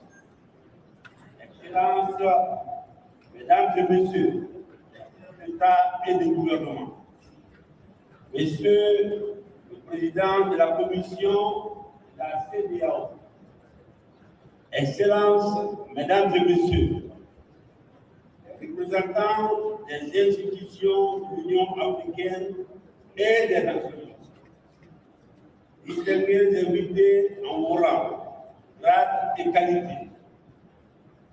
C'est avec un profond sentiment de responsabilité, mais aussi de fraternité, que je prends la parole devant cette auguste assemblée dans la continuité des propos que j'ai eu l'honneur de vous adresser lors de nos différentes rencontres. Ce que j'annonçais alors comme une conviction, je le reformule aujourd'hui comme un appel, celui du réalisme au service du bien-être de notre peuple. L'intégration africaine est la seule voie pour le développement et pour éviter les guerres entre nous. Cette phrase inoubliable du président Togo et Yassou Yadema illustre l'esprit du traité qui a donné naissance à notre communauté. Lorsque le 28 mai 1975, les 15 pères fondateurs de la CEDEAO se réunissaient au Nigeria, l'objectif pour eux était clair, très clair et simple, économique et commercial. Face aux grands ensembles qui dominaient le monde, il s'agissait de créer un grand marché commun ouest-africain pour le développement et la paix. Parce qu'il y avait conscience que là où il y a le développement économique, il y a la paix. Et que ce n'est qu'ensemble que nous pouvons être forts et respectueux pour faire face aux grands enjeux mondiaux. Ce n'est qu'unis que nous pouvons peser. Notre survie, notre prospérité dépendent d'abord de notre capacité à rester ensemble, unis. La division n'arrange que celui qui divise. Pas de place donc pour la division. Excellence, les sanctions ne sont pas la solution. Notre sous-région a trop souvent choisi la sanction comme premier réflexe quand elle devait être le dernier recours. Or, sans hypocrisie, l'expérience nous enseigne, avec sans exception, que la sanction n'est pouvoir. Elle frappe d'abord et surtout les enfants dans les salles de classe, les femmes dans le marché, les hommes dans les champs et les ateliers. Elle prive les hôpitaux de médicaments de première nécessité. Elle vide les marchés des denrées indispensables. Elle suscite et alimente le trafic en tout genre. Elle pénalise simplement les filles et fils de la terre de nos ancêtres. Une communauté qui, pour corriger un État, appauvrit un peuple, s'éloigne de l'esprit même qui a présidé à sa création. Nos traditions africaines n'intègrent pas le principe de l'exclusion de l'enfant, encore moins l'idée d'affamer et le combat. La vision des pères fondateurs de notre communauté n'était ni punitive ni répressive, elle était avec une caractère que l'histoire n'a jamais démenti, celle d'un espace de prospérité partagée, où la libre circulation des biens, des personnes et des idées devaient rapprocher nos peuples plutôt que les isoler. C'est pourquoi je le dis avec le respect dû à cette assemblée, mais aussi avec la fermeté qui commande ma responsabilité de chef d'État, recentrons-nous sur l'essentiel. Faisons de l'économie, de l'investissement collectif et du bien-être de nos populations le cœur battant de notre action commune. Une communauté forte n'est pas celle qui sait le mieux sanctionner les membres, c'est celle qui sait le mieux les faire prospérer ensemble. Excellence, nous devons adapter nos institutions à la réalité de notre époque. On ne soigne pas le paludisme et le cancer avec le même remède. Chaque mal appelle à son traitement. Chaque situation appelle sa réponse. Il en va de même pour nos nations. Chaque peuple porte une histoire, des équilibres et des urgences qui lui sont propres. Vouloir appliquer les réalités différentes d'une seule et même ordonnance, aussi bien intentionnée soit-elle, ce n'est pas de la rigueur pour moi. C'est une méconnaissance sur la nature même de nos sociétés. Le texte fondateur ont plus d'un demi-siècle. Le monde qu'il découvert n'est plus tout à fait celui que nous vivons.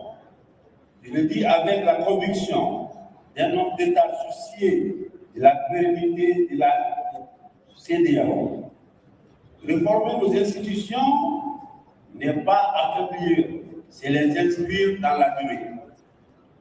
Réformer nos institutions, c'est les adapter à nos valeurs, à nos réalités, à nos coutumes, à nos traditions séculaires. Réformer nos institutions, c'est prendre en compte nos réalités, nos spécificités. Si nous avons respecté la règle de l'intangibilité, des frontières héritées des accidents de l'histoire, nous ne devons peut-être pas oublier qu'elles n'effacent pas la réalité des implications. Les liens qui unissent toujours et à jamais le peuple, les frontières artificielles héritées de la colonisation les ont certes séparés, mais nous ne pouvons prendre la responsabilité de les diviser davantage, et plus grave, de les opposer, d'affamer les mêmes familles qui se trouvent de part et d'autre des frontières à s'affronter. Ça serait contraire à l'idée même qui a amené les pères fondateurs à créer cette communauté. Il nous faut des mécanismes qui distinguent la fermeté des principes de la rigidité des méthodes, qui reconnaissent la légitimité de chaque nation, déterminée jusqu'au dernier souffle, s'il le faut, à assurer le bien-être et la dignité de son peuple. C'est ça la boussole. C'est pourquoi, avec tout le respect que je dois à chacune et à chacun d'entre vous, je vous exhorte, Excellence, à un retour résolu aux fondamentaux, le développement pérenne et l'économie. Le peuple n'attend pas de nous que les communiqués, il attend de nous des routes, des usines, de l'énergie, des marchés ouverts, des emplois pour leur jeunesse. C'est à cette exigence et à cette exigence seule que l'histoire jugera notre génération de dirigeants. Je vous invite également avec la même sincérité à engager la refondation de notre modèle de gouvernance vers davantage de participation. Une gouvernance qui associe nos peuples, notre jeunesse, nos opérateurs économiques et notre société civile à la définition même de notre destin commun. Une communauté ne se décrète pas depuis les seules capitales. Elle se construit avec ceux qui la vivent chaque jour. Une communauté se construit avec tous les enfants sans exclusive, sans stigmatisation, sans injonction ni influence extérieure et sans exclusive. Le 28 mai 1975 à Lagos, il était 15 pères fondateurs à créer notre communauté qui, depuis plus d'un demi-siècle devenue 15 pères fondateurs, parmi lesquels 10 militaires et 5 civils. Donc, l'écrasante majorité des fondateurs étaient issus de l'armée. Leur attachement à la paix et à l'unité n'a jamais été démenti. Les militaires sont une partie de nous. Ils ont consenti le sacrifice de leur vie pour préserver notre paix commune. Leur uniforme ne serait donc constitué leur exclusion de la vie et de la gestion de notre communauté. Ils ne sont ni plus ni moins que les enfants du peuple. Et notre Afrique, dans cette conception, ne constitue pas une exception. Excellence, la Guinée, fidèle à son histoire et à sa vocation panafricaine, se tient prêt à œuvrer aux côtés de chacun de ses pairs à la construction de cette communauté de prospérité partagée que nos devanciers ont rêvé pour nous. Ce n'est pas en nous divisant par la sanction que nous honorerons leur mémoire. C'est en bâtissant ensemble, par le travail, la solidarité et la justice, l'Afrique de l'Ouest, forte, souveraine et prospère, à laquelle nos peuples ont droit. Avons-nous d'ailleurs vraiment le pouvoir de les diviser? Je ne pense pas. Eux qui, au fil des siècles, malgré les frontières artificielles, sont restés unis à travers leurs échanges, leurs rites, leurs mouvements et leurs commerces. Je vous remercie de votre bienveillance.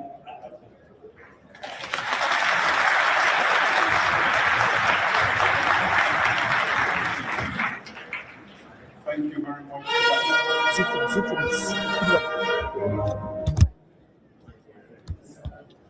Thank you very much for that intervention.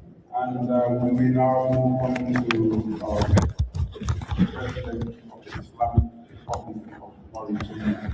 After that, I will ask for a list of all presidents and vice presidents and heads of delegation who want to make an intervention. Thank you.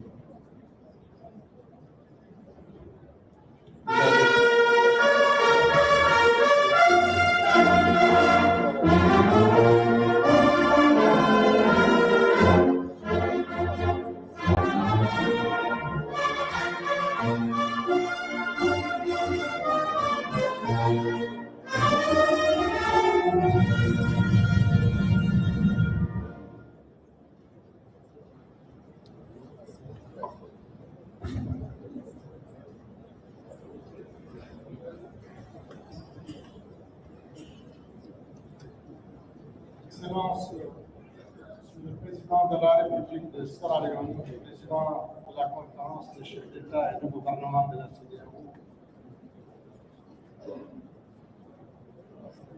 Excellences, Messieurs les chefs d'État et de gouvernement de la CEDEAO,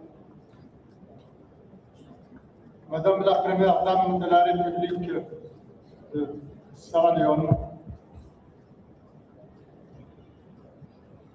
Mesdames et Messieurs les ministres, Monsieur le Président de la Commission de la CEDEAO, Madame Amina Mohamed, secrétaire générale adjointe de l'Organisation des Nations Unies, honorables invités, Mesdames et Messieurs. Je voudrais en premier lieu remercier mon frère et ami, son Excellence le Président Julius Madabio, ainsi que le peuple sierra-léonais frère, pour l'accueil chaleureux et l'hospitalité généreuse dont nous avons été l'objet, moi-même et la délégation qui m'accompagne. Le thème de notre sommet, le futur de l'intégration régionale en Afrique de l'Ouest, nous place au cœur du débat sur notre devenir collectif, au-delà des urgences conjoncturelles. Il nous appelle à réfléchir avec lucidité et ambition au fondement de la coopération régionale de demain et à assurer pleinement notre devoir et responsabilité partagée de bâtir une Afrique intégrée, résiliente et prospère. Excellences, Mesdames et Messieurs, la CEDEAO occupe une place toute particulière dans l'histoire de l'intégration africaine. Depuis sa création, elle porte une ambition qui dépasse les frontières nationales, celle d'une Afrique de l'Ouest plus unie, plus prospère et plus à même de répondre collectivement aux attentes de ses peuples. Profondément convaincu de la pertinence de cette vision qui anime la CEDEAO, notre pays a engagé avec celle-ci un processus de négociation qui a abouti à un accord d'association que nous avons déjà ratifié. Cette vision centrée sur l'intégration que nous partageons avec la CEDEAO cadre parfaitement avec l'effort d'intégration continentale mis en œuvre par l'Union africaine dans le cadre de l'agenda 2063 à travers des projets et programmes phares comme la zone de libre-échange, les infrastructures de connectivité, la résilience climatique. nos pays d'Afrique de l'Ouest non seulement contribuent activement à la réalisation de ces programmes et projets d'intégration continentale, mais développent aussi de nombreux cadres et initiatives visant à renforcer leur propre intégration sous-régionale et régionale, comme l'OMVS, l'OMVG, Organisation pour la mise en valeur du fleuve Sénégal et Organisation pour la mise en œuvre du fleuve Gambie, ou encore le WAP, Système d'échange d'énergie électrique ouest-africain, entre autres. Ces cadres et initiatives concourent tous à renforcer la résilience, à développer les infrastructures, à fluidifier les échanges et à asseoir les bases d'une véritable intégration. Cependant, cet effort d'intégration exige, pour son efficacité et sa durabilité, une coordination solide fondée sur la confiance, sur la complémentarité et sur la solidarité agissante. En effet, l'intégration régionale ne se mesure pas seulement à la solidité de ses institutions et de ses cadres locaux, mais aussi, voire surtout, à la capacité de préserver dans la durée, dans la stabilité, la paix et la sécurité sans lesquelles il ne peut y avoir de développement et encore moins d'intégration. Il est donc nécessaire de mettre en synergie nos efforts pour mieux faire face collectivement au terrorisme, à la criminalité transfrontalière et aux conflits en tout genre, afin de garantir la paix, la stabilité et la sécurité, sans lesquelles la discorde et la dispersion prennent le pas sur l'intégration. Dans ce cadre, nous devons veiller à ce que les multiples processus, initiatives et structures régionales et sous-régionales en lien avec la sécurité, par exemple le processus de Nouakchott, l'initiative Dakar, le système d'alerte précoce de la CEDEAO et autres, renforcent leur coordination et coopèrent plus efficacement dans la complémentarité et dans le cadre d'une approche globale associant sécurité, développement, gouvernance et inclusion. Excellences, chers frères, face aux crises sécuritaires et aux vulnérabilités économiques multiples, nous avons un besoin urgent de paix, de stabilité et d'espace d'intégration. Nous en sommes convaincus en Mauritanie. Convaincus que le futur de l'intégration régionale en Afrique de l'Ouest est et demeurera toujours fortement tributaire de notre capacité à faire prévaloir le dialogue sur les divisions, la coopération sur les replis et l'action collective sur les réponses isolées, la Mauritanie continuera inlassablement à œuvrer en faveur d'une Afrique mieux intégrée, souveraine, stable, prospère. Car c'est ensemble, et seulement ensemble, que nous pourrons, dans le respect de nos diversités, dans la fidélité à nos valeurs communes et dans la force de notre solidarité, construire l'Afrique intégrée à laquelle aspirent nos peuples. Je vous remercie.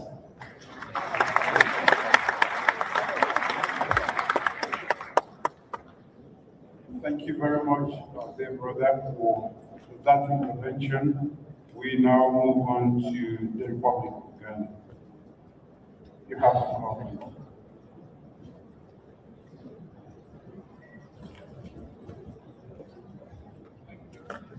Thank you very much. Thank you very much, Mr. Chairman. Let me express the appreciation of myself and the Ghanaian delegation for the warm hospitality we've received since we arrived here this morning in Lungi. I also want to congratulate President Madam Yu for this first-class international conference facility.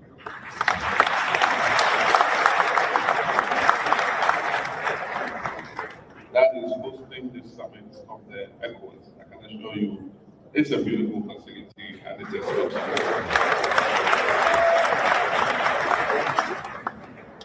I also wish to commend ECOWAS on the commencement of the construction of the ultra-modern logistics center here in Lungi to support emergencies and crises, and also the ECOWAS standby force. Let me also express my gratitude to President Yu for your recent visit to Accra, following the devastating floods that led to the loss of 39 lives of our compatriots, and your expression of sympathy during that visit. I also want to congratulate you for your chairmanship of ECOWAS during what has been a very eventful year, and to thank you for your leadership. In regard to the ECOWAS Compact regional integration that we are discussing today, I want to say the compact is built on 6 thematic areas, namely peace and security, sustainable economic transformation and regional prosperity, science, technology, innovation and digital transformation, youth, women and future generations, institutional reforms, partnership and implementation mechanisms, ECOWAS geopolitical positioning and strategic autonomy and democracy. There is no doubt that our eventual adoption and implementation of these 6 pillars, and that this compact will unleash the potential benefits to our community's citizens. On regional security, peace is fundamental.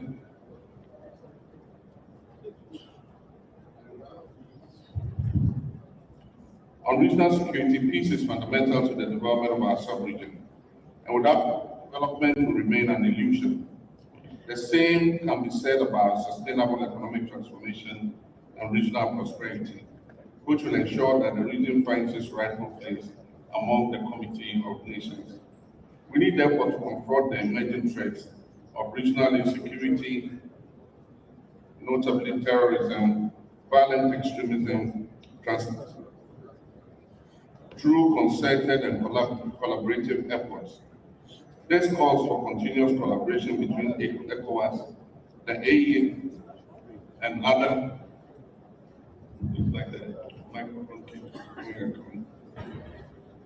the AESAs and other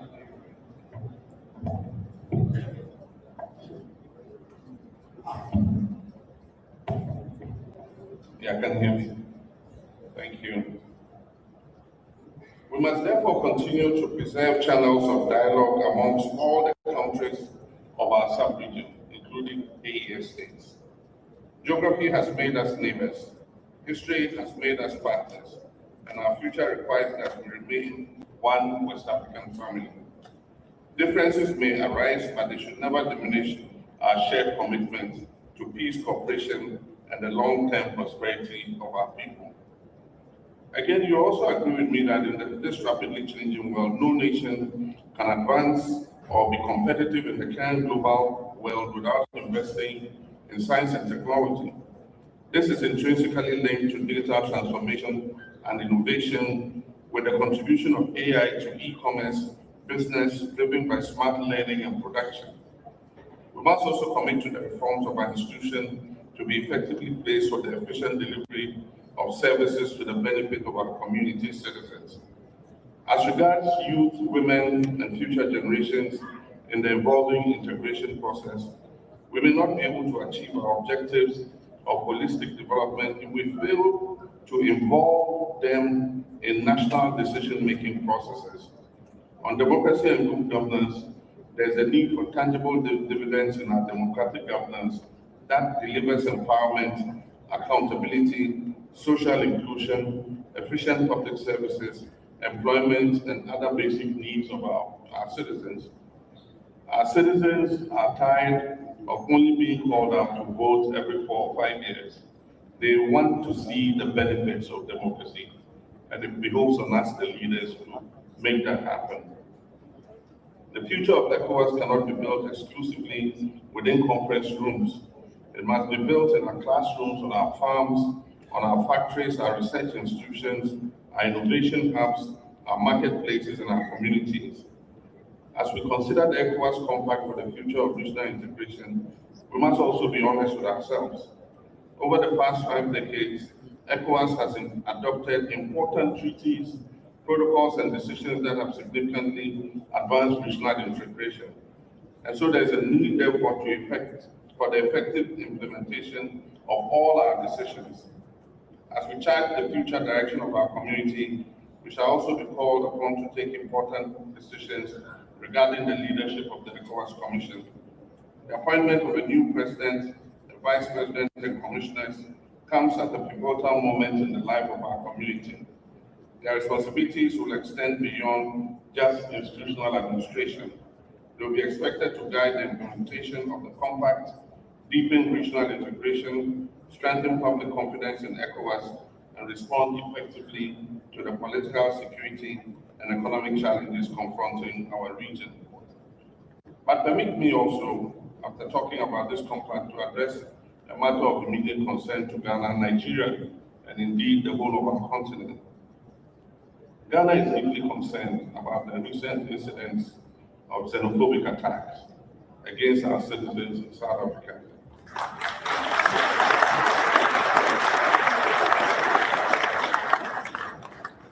During which some Africans, including Ghanaians and Nigerian citizens, have lost their lives, while many other African nationals have experienced fear, intimidation, and uncertainty. Ghana welcomes the decision of the authority of heads of state of ECOWAS to fully endorse and support Ghana's petition at the African Union for the matter to be addressed at the next AU Mid-Year Summit.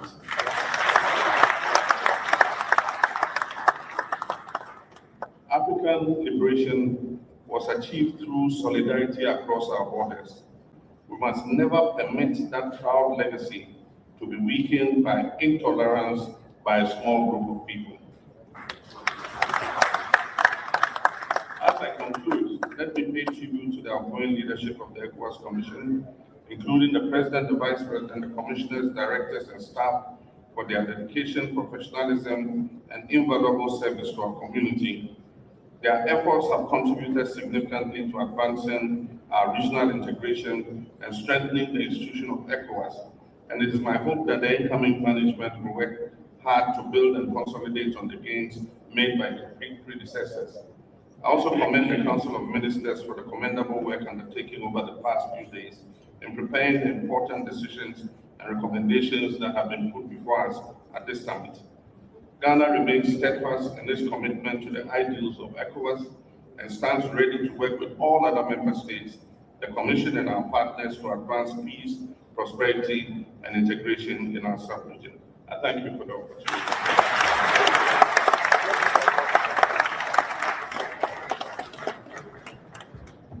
I thank the President of the Republic of Ghana for that statement. I now give the floor to the President of the Gambia. You have the floor, please.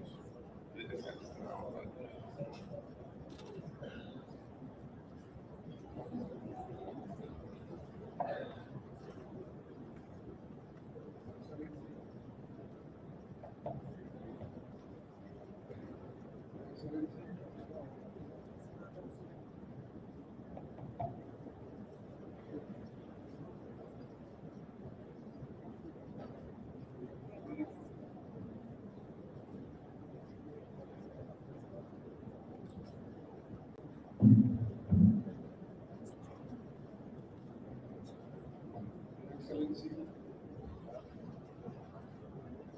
President Julius Malema, Chairman, Authority of ECOWAS Affairs of State and Government, and President of the Republic of Sierra Leone. Your Excellencies, colleagues here of State and Government, President of the ECOWAS Commission, Dr. Umar Ali Toure, distinguished delegates, ladies and gentlemen. allow me to register our profound gratitude to Your Excellency, President Julius Madam, and to the government and the people of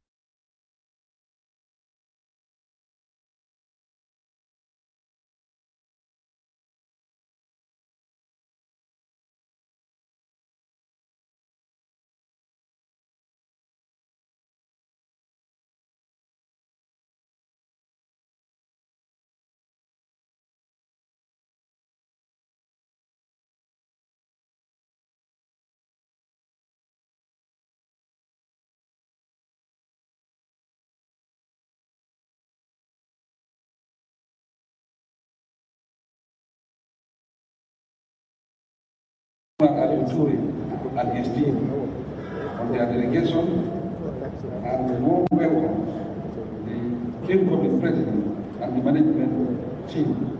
I assure them the Gambia's full support. Chairman, terrorism, violent extremism, organized crime, drug trafficking, irregular migration, and climate-related threats continue to test our resilience, particularly as terrorism expands from the Sahel towards coastal states, demanding stronger regional solidarity and preventive action. We applaud the progress made on national early warning and response centers and encourage timely use of early warning information in council decisions, including climate security, cyber risks, and synthetic drugs. The humanitarian situation across West Africa and the Sahel also require urgent attention, as conflict, displacement, food insecurity, and decline in humanitarian financing affect millions, especially women and children. The Gambia supports stronger regional humanitarian coordination and closer collaboration between humanitarian and development partners. Mr. Chairman, Your Excellency, as credible elections remain fundamental to democratic legitimacy, we commend member states that conduct peaceful elections this year. We recognize ECOWAS electoral observer missions as vital instruments of preventive diplomacy, deserving sustainable financing. As we prepare for presidential election on 5 December 2026, my government remains firmly committed to a peaceful, inclusive, transparent, and credible process, and it welcomes the positive assessment of the joint ECOWAS AU pre-election fact-finding mission. We remain equally committed to transnational justice and reconciliation through the TRRC recommendations. Progress made so far includes the reparations fund, the swearing in of the reparation commissioner, and the May 26 appointment and swearing in of the special prosecutor, whose office is now been set up to investigate and prosecute cases involving violations committed from 1994 to 2017. We thank ECOWAS and our partners for their support. Gambia also values economic history contribution to our peace and stability, and discussion of its future continues. We emphasize the careful, coordinated, condition-based transition that will safeguard the gains achieved. Excellencies, we welcome the recognition of our implementation of partners and support the timely establishment of the ECOWAS Economic and Social Council to ensure our people's voices are better reflected in regional decision making. Looking ahead, regional integration must yield tangible benefits for our citizens.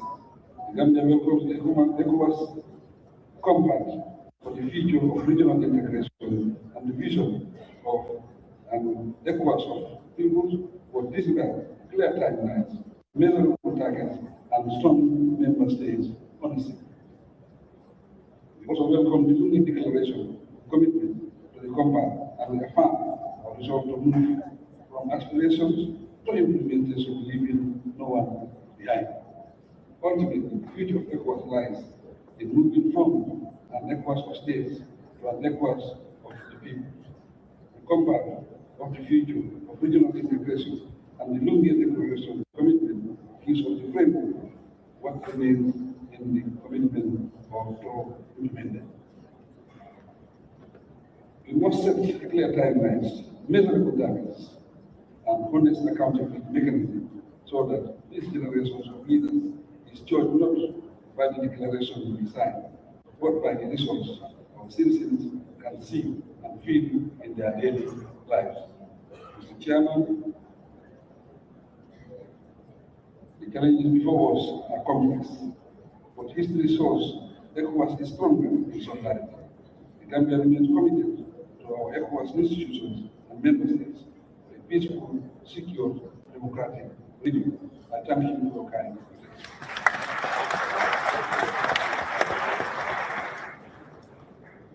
I thank the President of the Gambia for that statement.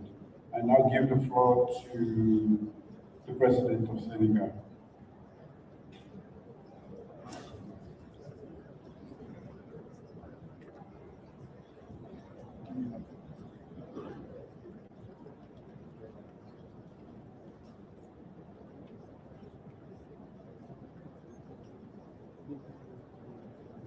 Le Président de la conférence des chefs d'État et gouvernement de la CEDEAO, chers collègues, Monsieur le Président de la Commission de la CEDEAO, Mesdames, Messieurs les ministres, Mesdames, Messieurs, je voudrais avant tout remercier le Président Madabio pour l'accueil convivial et la générosité avec lesquels nous avons été reçus à Freetown. Je voudrais ensuite féliciter le président Bio pour l'initiative de tenir cette rencontre sur l'avenir de la CEDEAO, à un moment où le futur de notre organisation questionne. Cette démarche est suite au sommet ordinaire d'Abuja en décembre 2025, pendant lequel le même point a été inscrit à l'ordre du jour. C'est l'occasion de saluer les contributions pertinentes des États membres sur la question et de féliciter également le président de la Commission, les chefs d'institution de la communauté, ainsi que l'ensemble de l'État pour leurs actions au quotidien en faveur de l'approfondissement des processus d'intégration au bénéfice de nos populations.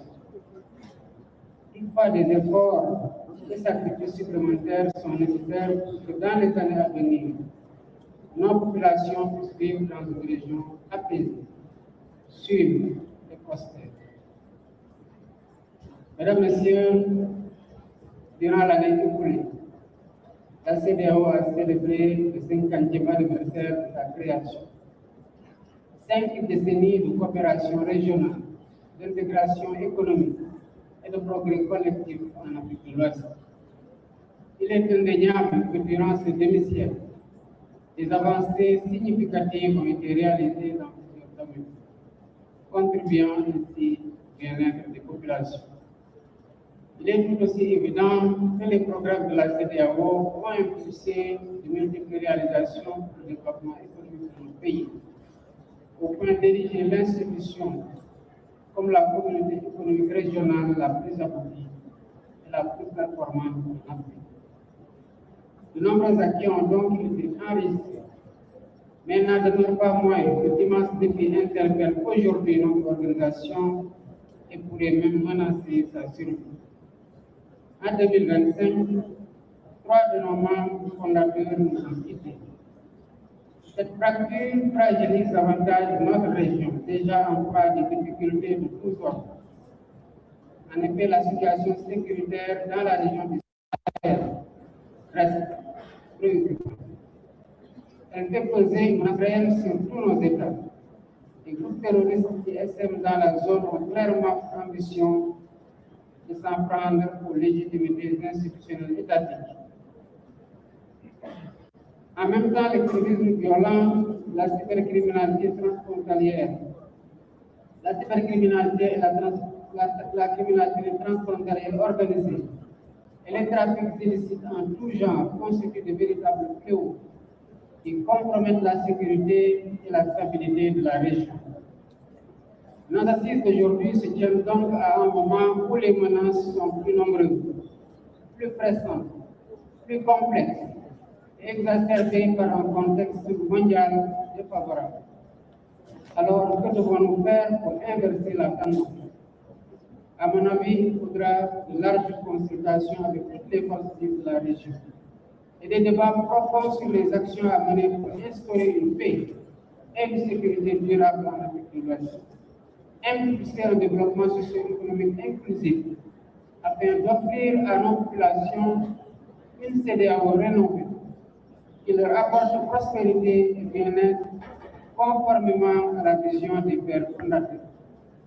Tout en affirmant ici la détermination du Sénégal à œuvrer pour la mise en œuvre de la déclaration d'engagement sur l'avenir de l'intégration régionale que nous nous apprêtons à adopter, je voudrais appeler aussi à l'implication de tous pour qu'elle ne soit pas une simple déclaration d'intention.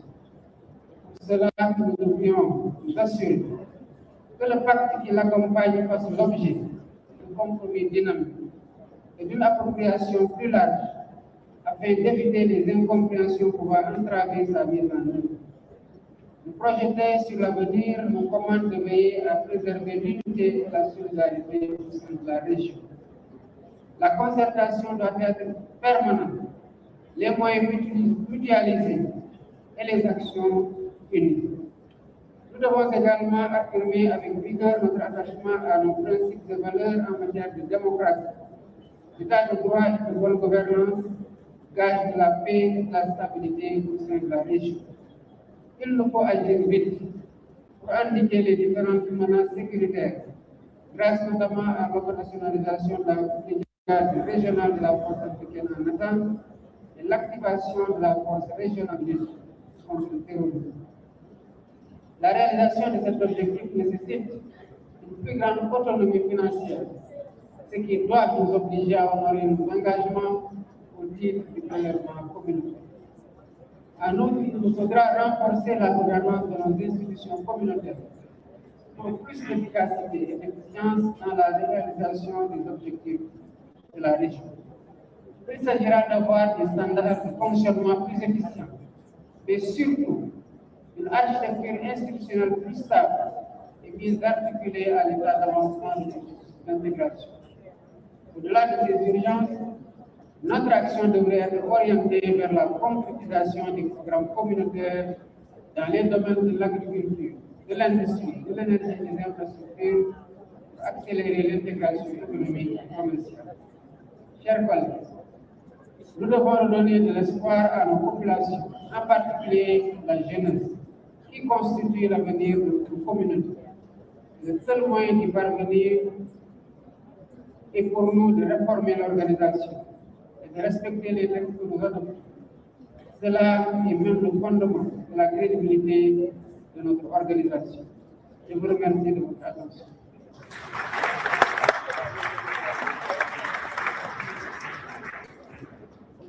Thank the President of the Republic of Senegal for the statement, and now give the floor to the President of Cabo Verde.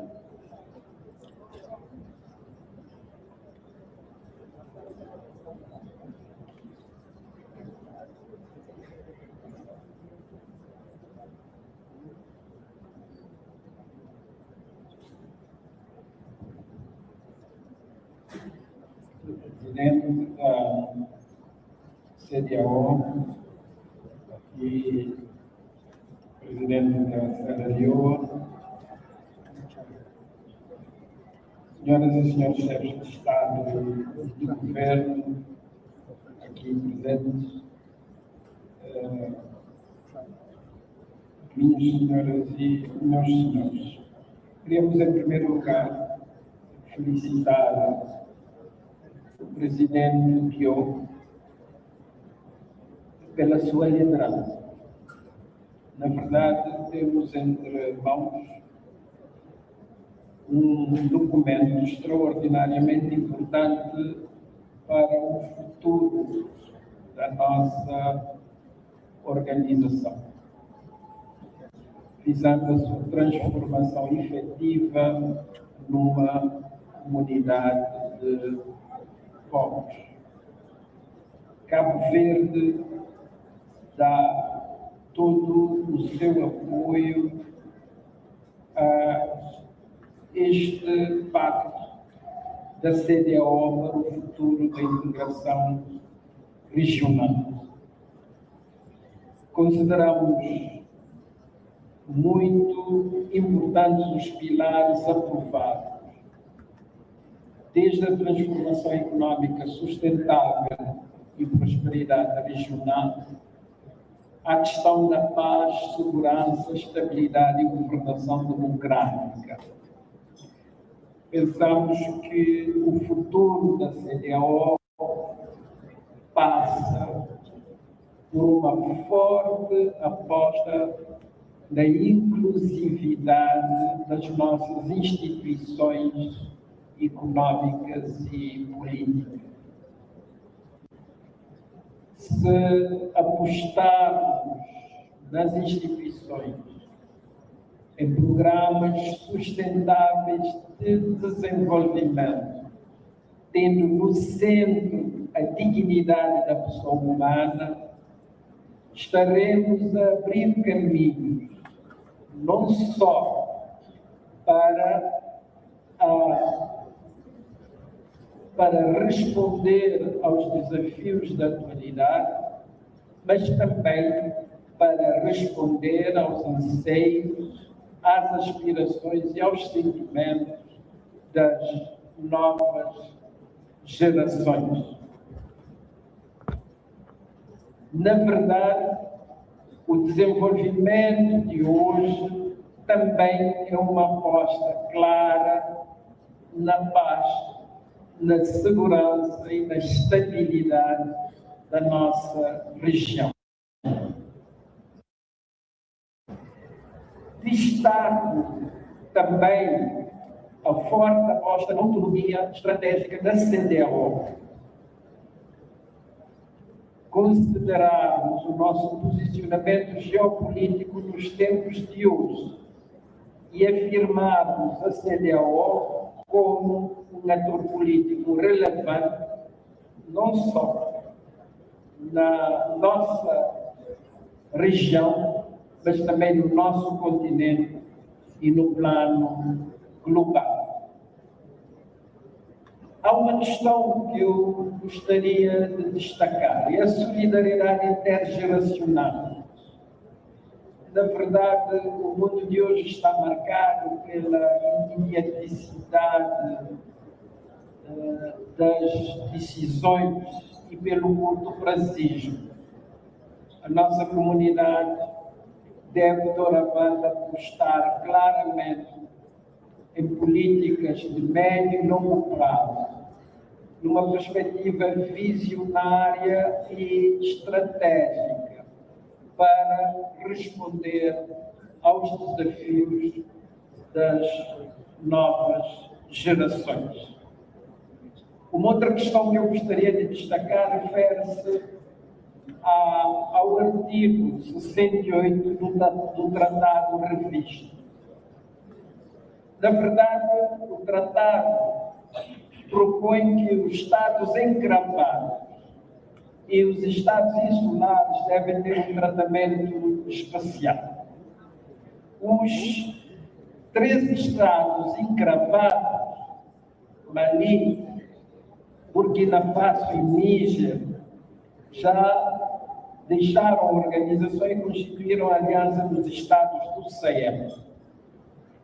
Reafirmo aqui a importância que o pacto dá à necessidade de um diálogo perene entre a nossa comunidade e a Aliança dos Estados do Sahel.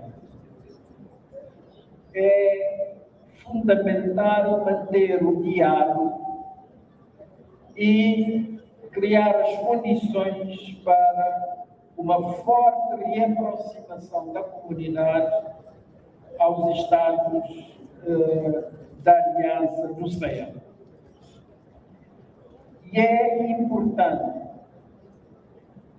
que esse diálogo se faça com base em compromissos sólidos que permitam gerar confiança de modo a prevenir qualquer outra fragmentação regional e buscar um caminho para, no futuro, conseguirmos reunir a família da nossa comunidade, os países fundadores da nossa comunidade. E aqui refiro-me também à importância da presença da Mauritânia nesta cimeira. E termino dizendo que é importante que Cabo Verde seja considerado enquanto um caso especial no quadro da CDO. Nós queremos fazer o nosso trabalho de casa. Queremos fazer um esforço para cumprir todos os nossos compromissos e garantir uma inserção competitiva de Cabo Verde no espaço da CDO. É preciso também que a nossa comunidade se aproxime mais de Cabo Verde, que a nossa comunidade esteja mais presente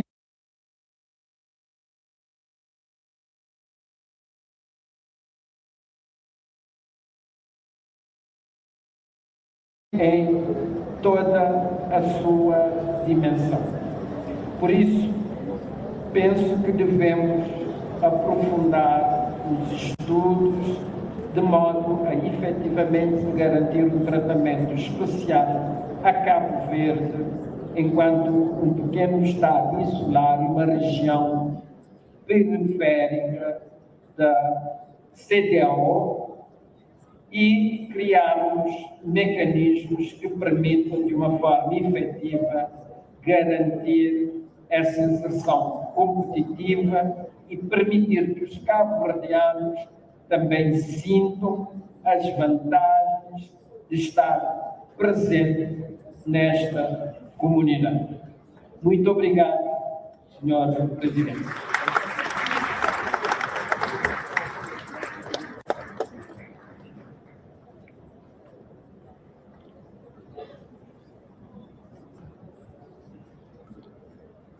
I thank the President of Cabo Verde for that intervention. There's a little announcement here from the Legal Directorate. They are going to circulate the declaration of commitment to the Compact of the Future and Regional Integration, and also the declaration on advancing gender parity in political representation in the ECOWAS region. That will be done concurrently as we try to bring this part of our meeting to an end. I now call and give the floor to the President of the Republic of Liberia. You have the floor.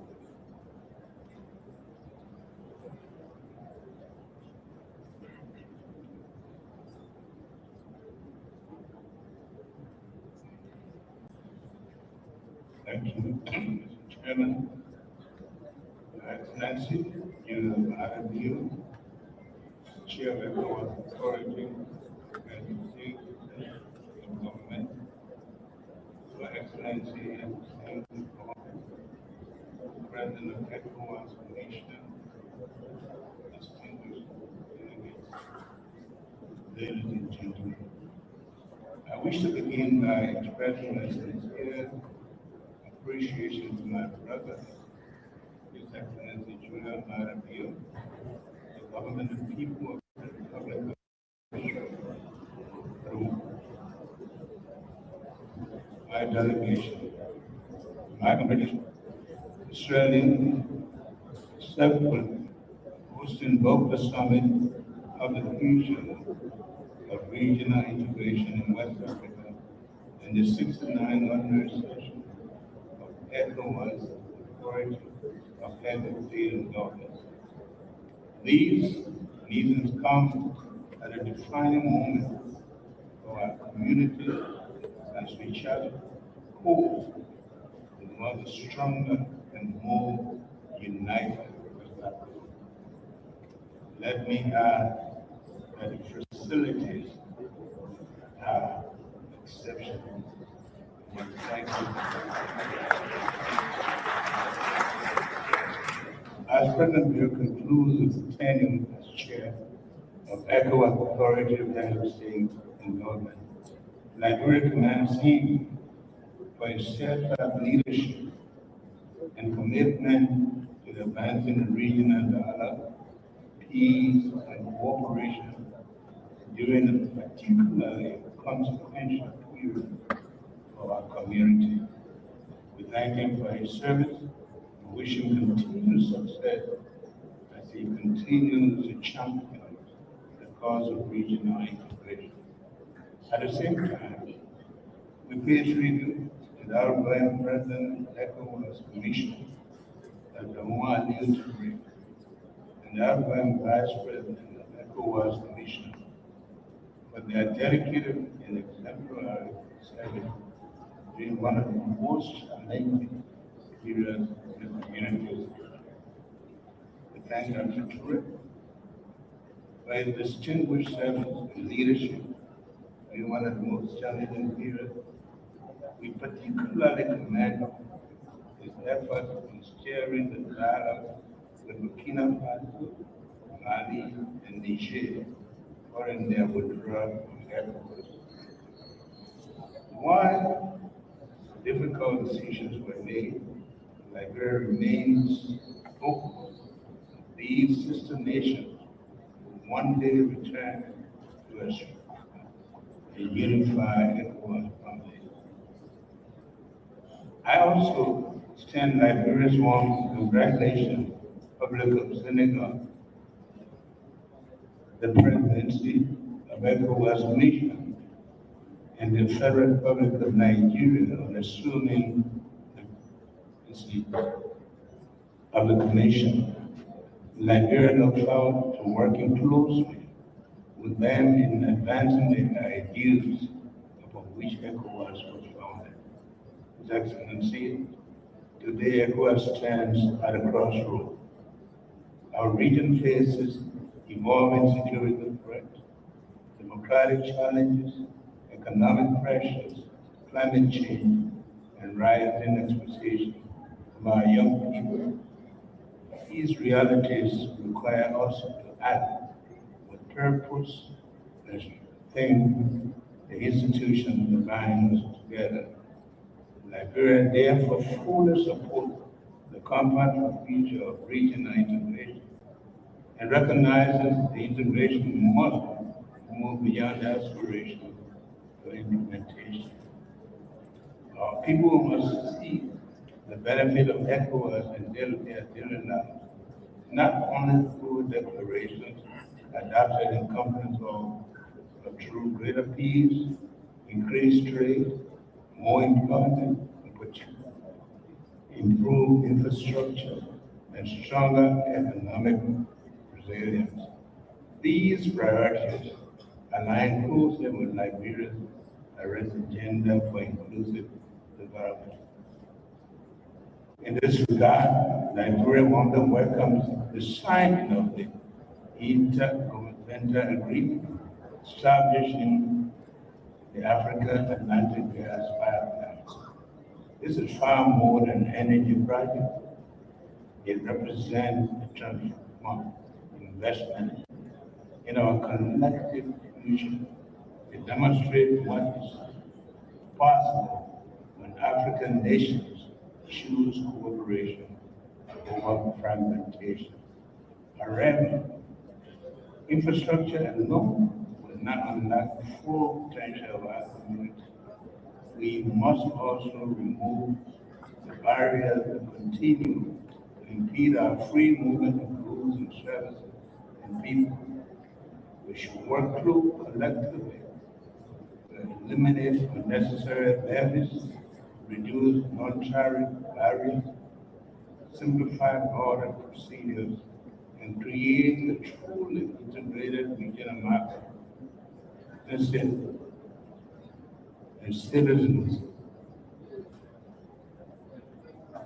ECOWAS. Dr. a member of the United Nations Security Council,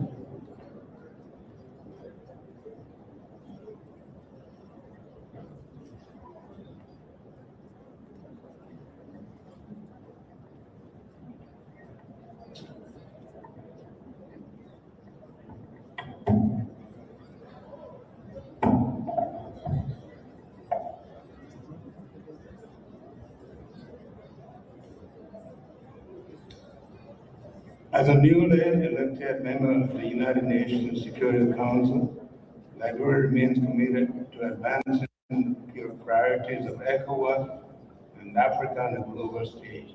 We will continue to champion peace, preventive diplomacy, constitutional governance, conflict resolution, and sustainable development as essential foundation for regional stability. Liberia appreciates the significant progress made thus far in addressing the border situation with our brothers and sisters in neighboring Guinea. We welcome the spirit of dialogue, cooperation, and mutual respect that has guided the process and remain optimistic that these efforts, with the support of ECOWAS Commission, will soon lead to a final, peaceful, and mutually acceptable resolution. Allow me to express Liberia's profound gratitude to all member states for the confidence they have continued to place in our country through the recent appointment of qualified Liberians to key ECOWAS institutions. We accept the confidence with humility and reaffirm Liberia's ready to serve our community with integrity, professionalism, and dedication. Excellencies, our founders' vision and ECOWAS build on solidarity, shared prosperity, and collective security. That vision remains as relevant today as it was 50 years ago. The future of West Africa will not be determined by the challenges we face, but by the courage with which we respond to them. Let us therefore seize the moment to strengthen our community, deepen our unity, and build an ECOWAS that is more resilient, more prosperous, and more responsive to the aspirations of our people. I also want to join my brother, John Mahama, for strongly denouncing the xenophobia of South Africa.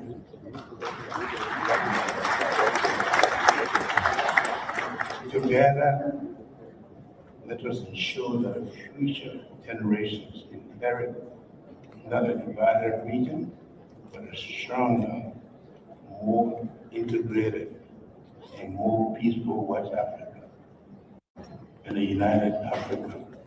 Thank you, and God bless you.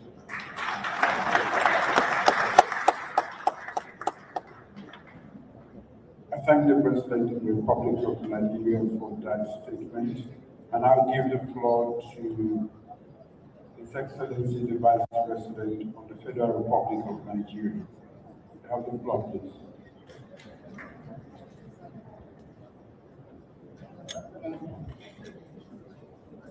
Excellency, Chairman of the ECOWAS,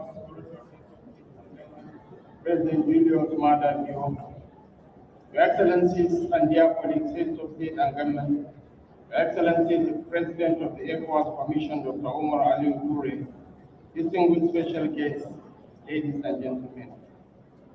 On behalf of His Excellency President Bola Ahmed Tinubu, President of the Federal Republic of Nigeria, Government and the good people of the Federal Republic of Nigeria, I wish to convey my profound appreciation to Excellency President Julius Maada Bio, the government and the people of the Republic of Sierra Leone, for the warm hospitality extended to me and my delegation since our arrival, and for the excellent arrangements put in place for the successful convening of this 66th ordinary session of our authority here in Lungi, Republic of Sierra Leone.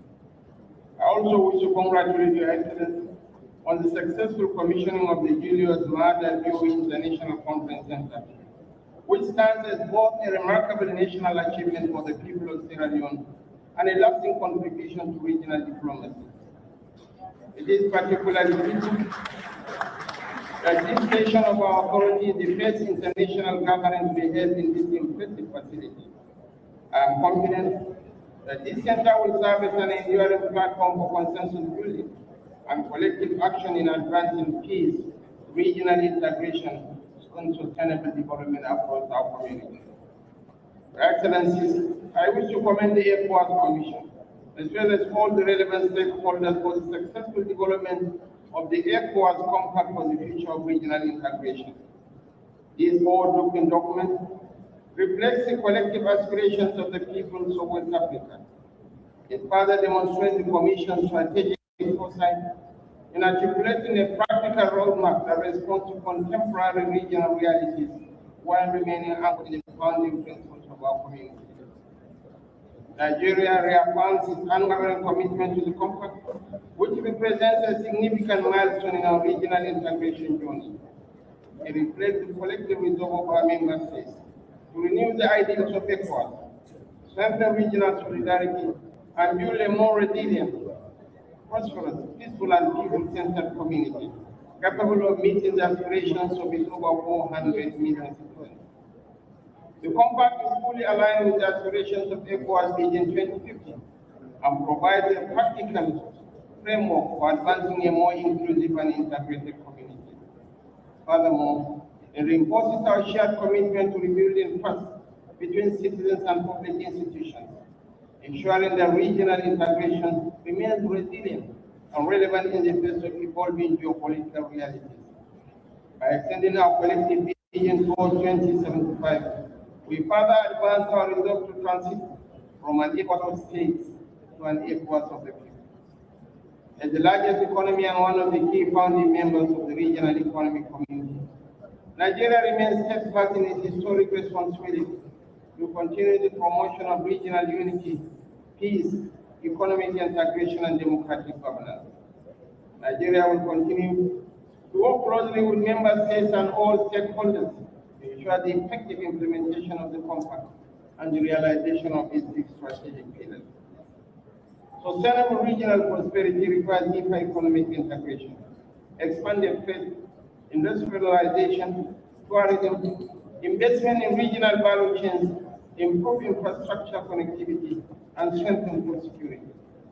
Nigeria therefore welcomes the Compact's ambition to expand intra-regional trade, enhance industrial competitiveness, support the gradual implementation of the airport single currency, and accelerate the creation of an integrated regional economy capable of competing effectively in the global marketplace.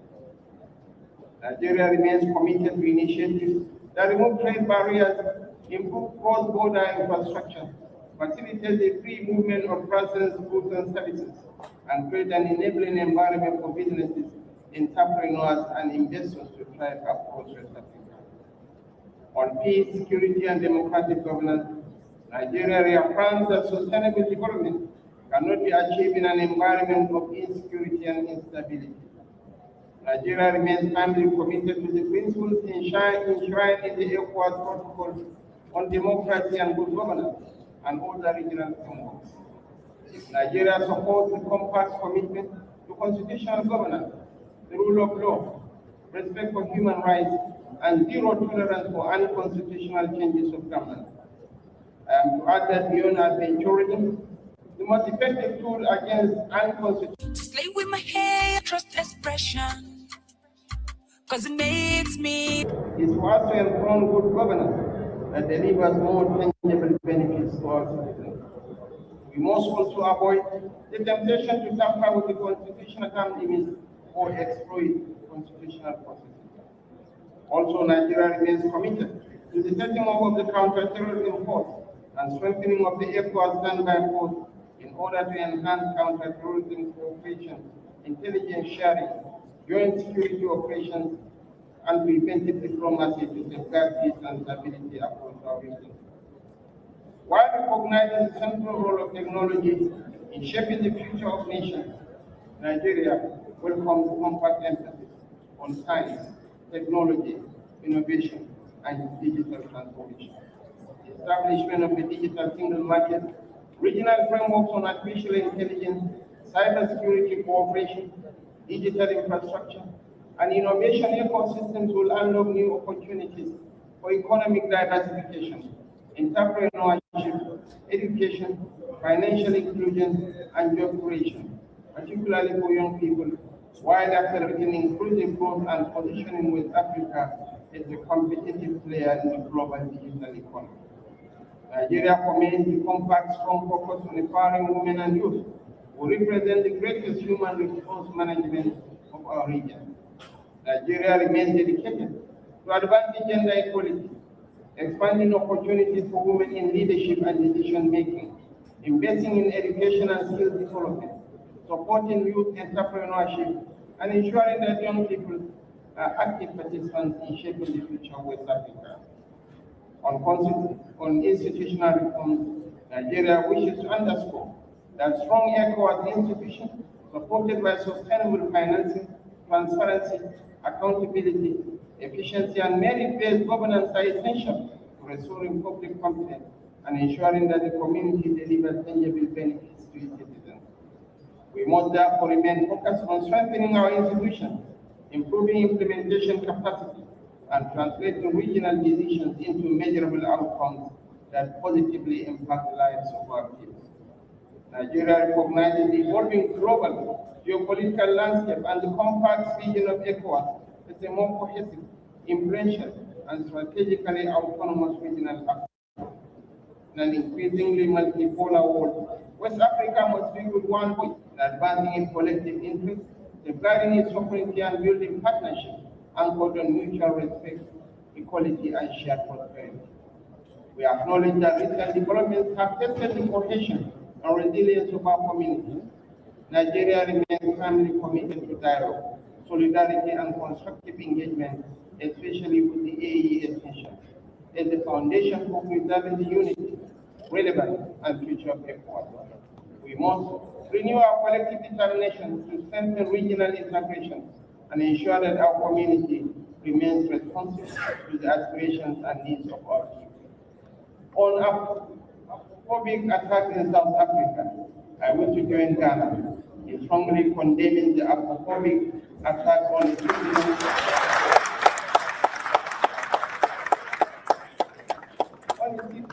and other fellow Africans in the Republic of South Africa.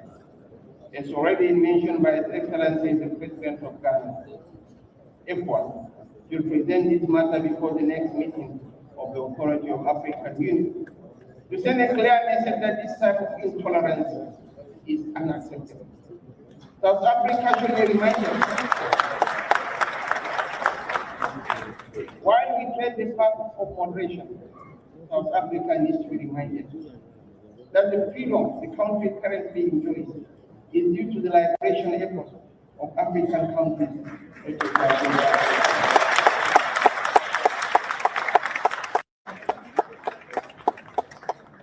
were made from our scholarship allowances to fund liberation movement in Southern Africa.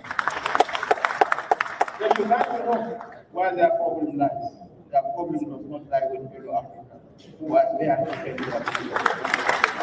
Nigerian government has evacuated our citizens in 7 batches and is prepared to engage more on this matter. Finally, I hereby call upon member states, regional institutions, the private sector, civil society, development partners, women and young people to support the effective implementation of the ECOWAS Compact for the future of regional integration.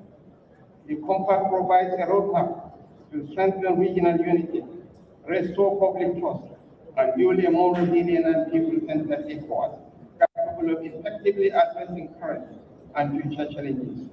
Through unity of purpose, visionary leadership, and sustained cooperation, we can build a stronger community that delivers lasting peace, security, prosperity, and sustainable development for all the peoples of West Africa.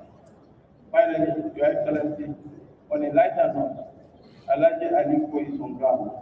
Do not allow him to leave this country without expressing a commitment to establish a solid plan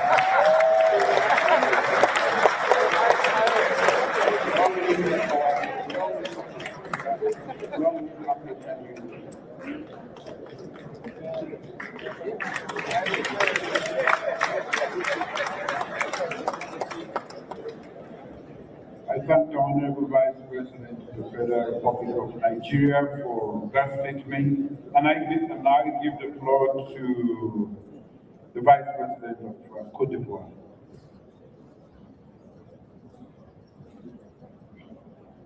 Merci.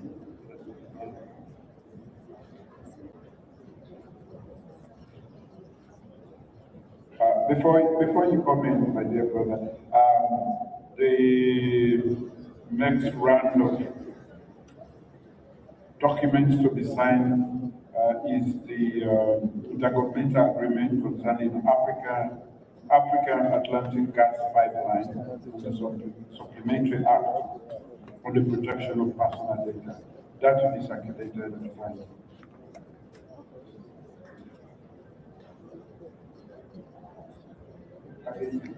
Excellence, Monsieur Louis Madadio, Président de la République de Sierra Leone, Président en exercice de la conférence du chef d'État et de gouvernement. Excellence, Monsieur le chef d'État et gouvernement de la CEDEAO, Excellence, Mesdames et Messieurs les représentants des chefs d'État et de gouvernement de la CEDEAO, Monsieur le Président de la Commission de la CEDEAO, Madame la vice-secrétaire générale des Nations Unies, Mesdames et Messieurs les ministres, distingués participants, Mesdames et Messieurs. C'est un honneur tout particulier pour moi de prendre la parole au nom de son Excellence M. Alassane Ouattara, Président de la République de Côte d'Ivoire, qui m'a chargé de vous transmettre ses salutations les plus fraternelles et ses regrets de ne pouvoir être parmi vous aujourd'hui. Il forme des vœux ardents pour que ce sommet sur l'avenir de notre institution régionale marque un tournant historique dans la marche de notre communauté vers la prospérité. Je voudrais également exprimer notre profonde gratitude à notre hôte, son Excellence M. Julius Madadio, dont l'engagement contribue à maintenir notre organisation mobilisée autour des défis de notre temps et des aspirations de notre peuple. Excellences, Mesdames et Messieurs, nous sommes réunis ici 51 ans après le traité de l'Écosse pour adopter un pacte qui apparaît comme la traduction politique et stratégique de notre engagement collectif en faveur de l'intégration régionale. La Côte d'Ivoire adhère pleinement à la philosophie de ce pacte qui s'aligne sur la vision 2050 pour une CEDEAO des peuples, une CEDEAO de paix et de prospérité pour tous. Par ma voix, la Côte d'Ivoire réaffirme son engagement solennel à œuvrer pour un avenir meilleur de notre sous-région à travers les orientations stratégiques de ce pacte, à savoir la paix et la sécurité avec un accent sur la lutte contre le terrorisme qui menace la stabilité de nos États et compromet le plein potentiel de développement de la région. La transformation économique avec la réalisation effective du marché commun à l'horizon 2035 et la mise en œuvre dès 2027 de l'ECO, la monnaie unique prenant en compte les pays qui seront prêts à ça. Il prend en charge aussi la révolution numérique ainsi que l'inclusion sociale avec des orientations ambitieuses vers l'autonomisation des femmes, la valorisation de notre jeunesse et le renforcement des structures de santé comme l'Organisation ouest-africaine de la santé. Il prend en charge aussi l'autonomie stratégique de notre communauté face à la multipolarité croissante du monde. Excellence, mesdames et messieurs, tout en saluant avec force les orientations majeures de ce pacte, il est important de faire observer qu'il doit être financièrement soutenable. Hélas, nous ne pouvons ignorer le fossé entre ces énormes chantiers et nos capacités actuelles. En effet, le pacte prévoit de nombreuses opérations d'envergure, telles que le Centre régional de coordination de la cybersécurité, ou encore l'Institut diplomatique régional dont les protocoles n'ont pas encore été précisément chiffrés. De même, un autofinancement à 100% d'ici 2030 par le prélèvement communautaire se heurte à la réalité des arriérés qui s'accumulent au fil des temps. Il est évident que la taxe communautaire, même reversée à l'intégralité de son potentiel, ne saurait suffire pour porter seul l'ensemble des ambitions de ce document. C'est pourquoi mon pays recommande fortement que la question cruciale de la mobilisation des ressources pour le financement de ce pacte fasse l'objet d'une réflexion approfondie, rigoureuse et surtout exhaustive. Dans cette perspective, il est impératif que la Commission de la CEDEAO dresse un plan de financement précis et que les projets à financer soient classés par ordre de priorité en fonction de leur impact immédiat sur le bien-être des populations et sur l'urgence des défis régionaux.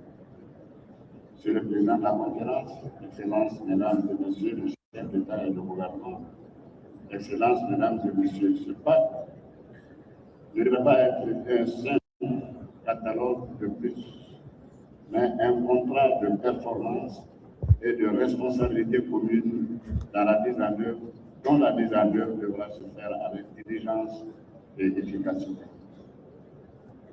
C'est en liant nos ambitions politiques à un réalisme budgétaire strict que nous ferons de ce pacte le moteur de transformation structurelle de l'Afrique de l'Ouest. La Côte d'Ivoire, par l'entremise de son président de la République, son Excellence M. Alassane Ouattara, adhère au pacte avec l'ardent espoir qu'il constituera un véritable instrument pour la transformation structurelle des pays de la CEDEAO. Je vous remercie.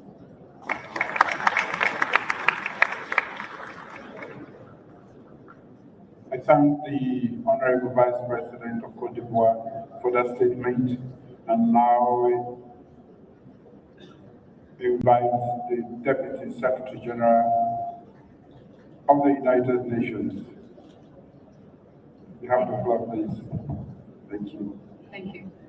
Your Excellency Julius Madadio, President of the Republic of Sierra Leone and Chairperson of ECOWAS, Authority Heads of State and Government, Excellencies, Heads of State and Government of ECOWAS Member States, Her Excellency, First Lady of the Republic of Sierra Leone, Fatima Madadio, Your Excellency Dr. Omar Elliot Toure, the President of the ECOWAS Commission, Her Excellency Mrs. Damtienne Chichibidja,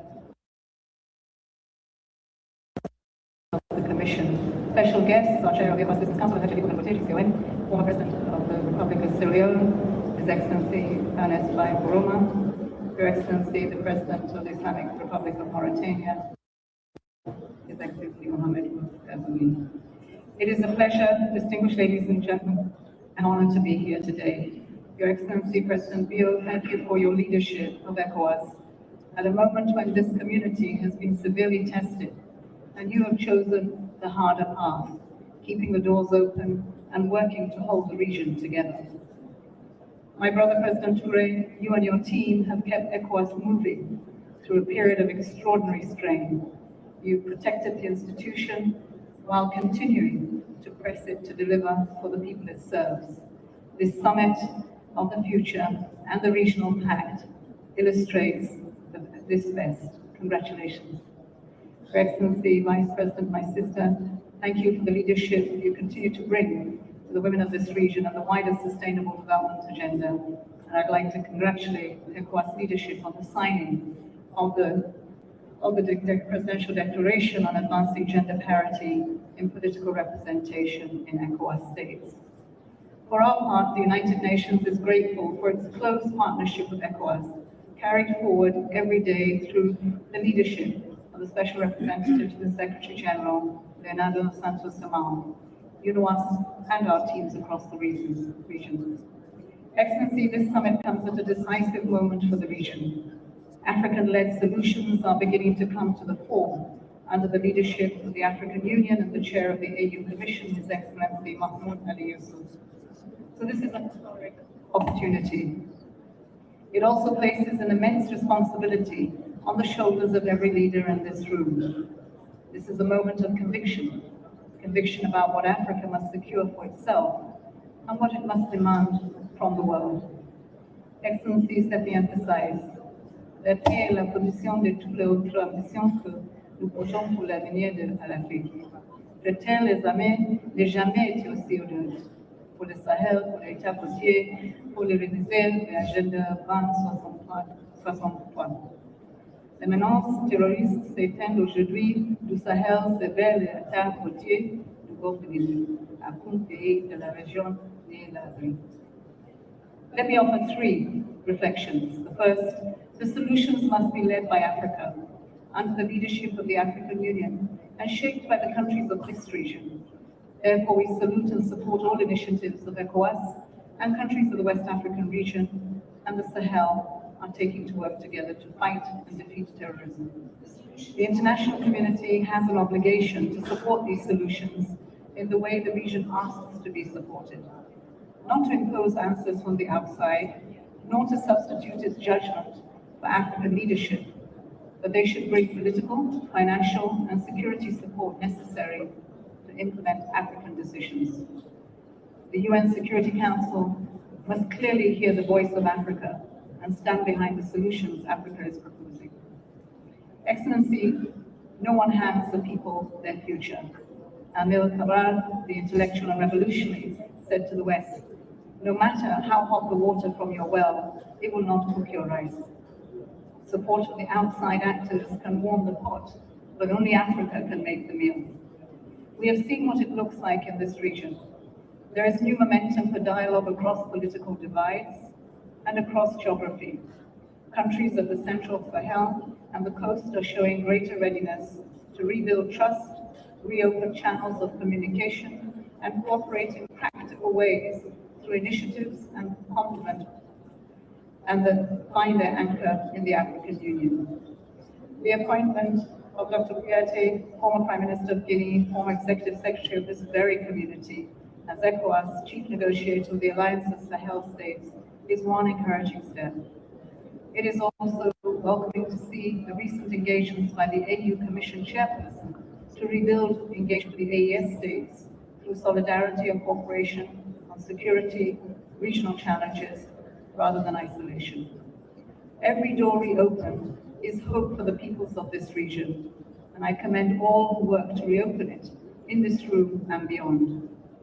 Second reflection, peace cannot last without strong economic development. A young person with a trade and a future has little reason to pick up a gun. That is what Agenda 2063 asks of us, a prosperous Africa built on inclusive growth and sustainable development. Prosperity, the agenda itself recognizes as a precondition for peace. Yet the global financial architecture does not support Africa's ambitions. And that is why this region must put its full weight behind the African Development Bank and its leadership on the new African financial architecture, coordination among African financial institutions, and the unlocking of $4 trillion in Africa's savings held in pension and sovereign wealth funds. The continental free trade area can only deliver with the infrastructure match, including roads, ports, energy grids, harmonized standards, and predictable regulation. Those grids should carry power generated in Africa. A green industrial revolution is within our reach, a surge of solar and wind projects, expanded networks, and the storage to hold what we generate. for a green and blue economy and climate action. Africa holds the building blocks of that revolution. The demand for critical minerals is set to more than double by 2040, and this continent has them in abundance. Excellencies, the private sector will be an essential partner to the realization of our vision. We welcome the inclusion of the Business Council and its chair, Alhaji Komon-Tok, as a platform for investments that are meaningful. This is a generational opportunity, and it will not wait. The value must be created here and retained here. Equitable agreements, processing and refining on African soil, revenues to build inclusive and sustainable African economies. It must be an intergenerational dialogue. Young people must be at the center of shaping that narrative for the future. Excellencies, artificial intelligence is becoming part of the infrastructure of every economy, as decisive as the ports and power grids that I just mentioned. Africa needs to generate its share, the computing power, the data, and the skills for our young people to build these tools and to prosper by them. Third reflection, Africa must define its place in the world before others define it for us. We must not limit ourselves to being recipients on the international stage. We are also shapers. Under our watch, both the 2030 Agenda and the Pact for the Future were agreed. And you have taken that ambition even further by taking the Pact's principles and complemented them with a compact of its own for West Africa, by West Africa, focused on implementation. Africa should bring that same confidence into every room where the future is decided. African countries must leverage platforms to strengthen its position and consolidate the continent's narrative and voice in the international arena. African members of the Security Council must speak with one voice on peace and security. The African Union and ECOWAS must set the political direction before decisions are taken elsewhere.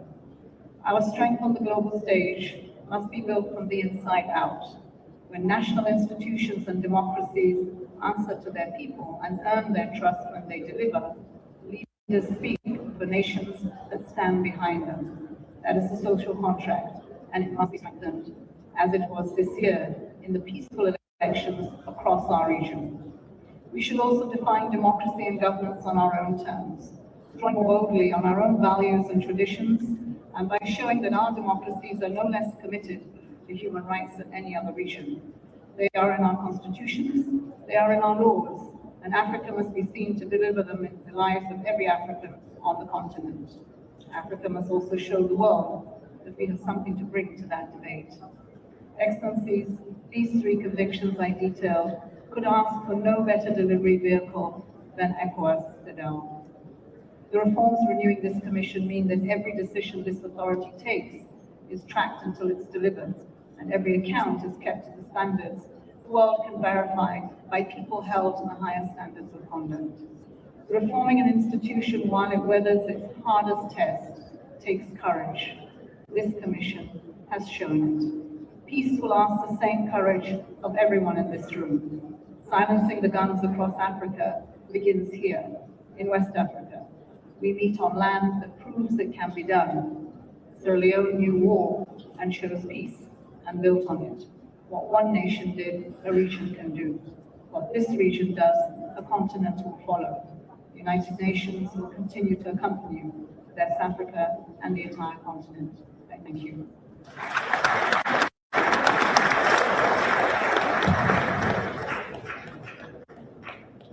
I thank the Deputy Secretary General for that statement, and I now invite our Chairman for the ECOWAS Business Council, Alhaji Ali Kote.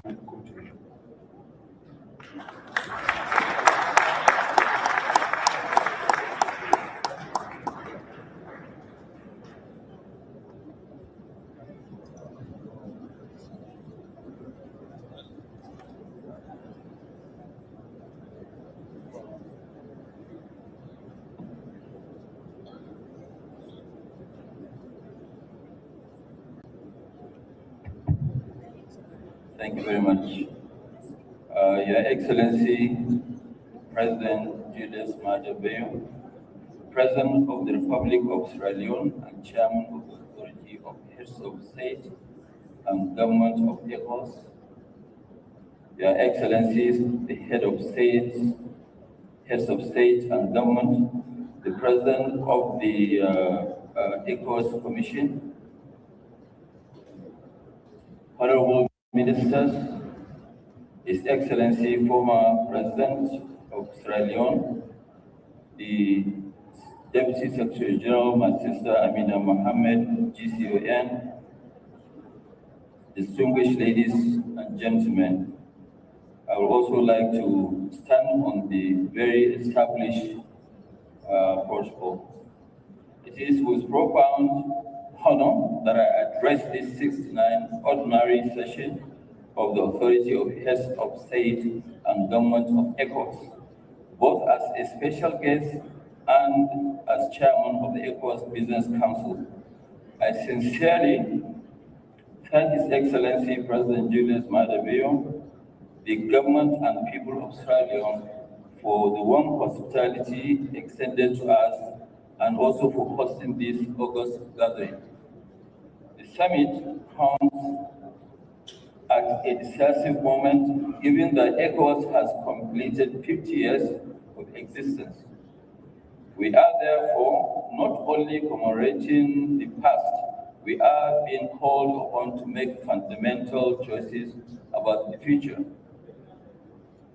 The official themes of these meetings, one region, one mission, and one future, captures the aspiration that has guided ECOWAS since the Treaty of Lagos was signed in 1975. The question before us, whether we are prepared to translate that aspiration into daily economic, political, social reality of our citizens. The future of ECOWAS will be secured by what our people can see, experience, and believe. Safer communities, functioning borders, affordable food, reliable energy, productive employment, accountable government, and reliable infrastructure and genuine freedom to trade, invest, live, and work across our region. Your Excellencies, 50 years is long enough for reflection, but even more importantly, it is time for renewal. The question before us is no longer whether ECOWAS remains relevant. It does. The real question is whether ECOWAS is moving fast enough to meet the expectations of the nearly 460 million West Africans, most of whom are young, ambitious, and increasingly impatient for opportunity. As someone who has actually invested across Africa over 4 decades, allow me to respectfully share one conviction: the future of ECOWAS will not be determined by the number of protocols we sign. It will be determined by the number of opportunities we create for our people, and that, in my view, is the challenge before us. Our region possesses virtually everything required for prosperity. We have abundant energy resources, fertile agricultural land, strategic minerals, one of the world's youngest population, and an entrepreneurial spirit that is second to none. The regional economy continues to show resilience, with growth projected at about 5% this year. Yet millions of our young people remain unemployed. Food insecurity continues to affect far too many families. Manufacturing remains limited. And despite 5 decades of integration, trade among ECOWAS countries still represents only a small fraction of our total trade with the rest of the world. This tells us one important truth: economic growth is not the same as economic transformation. The transformation occurs when we process what we produce, we manufacture what we consume, trade more with one another, and create productive jobs for our people. That is the journey ECOWAS must now accelerate going forward. Your Excellencies, allow me to respectfully share some of the facts that I believe should shape the next chapter of our community. Our citizens will judge ECOWAS by real and practical results, which they will measure by whether they can cross borders without unnecessary delays, whether businesses can trade freely, whether electricity is available, whether food is affordable, and whether young people can find decent jobs. If regional integration does not improve everyday's life, public confidence will inevitably diminish. There can be no lasting prosperity without good governance, peace, and political stability.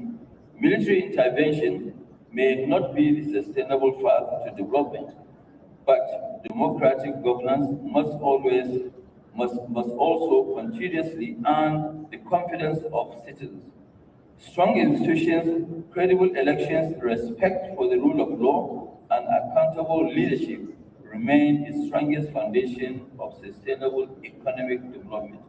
Political stability is not simply a political objective, it is an economic asset. Investors invest where institutions are trusted. Businesses expand where policies are predictable, and jobs are created where confidence exists. West Africa must move from exporting raw materials to exporting value for exporting value. For decades, Africa has exported crude oil, minerals, and agricultural commodities, while importing finished products at many times the value.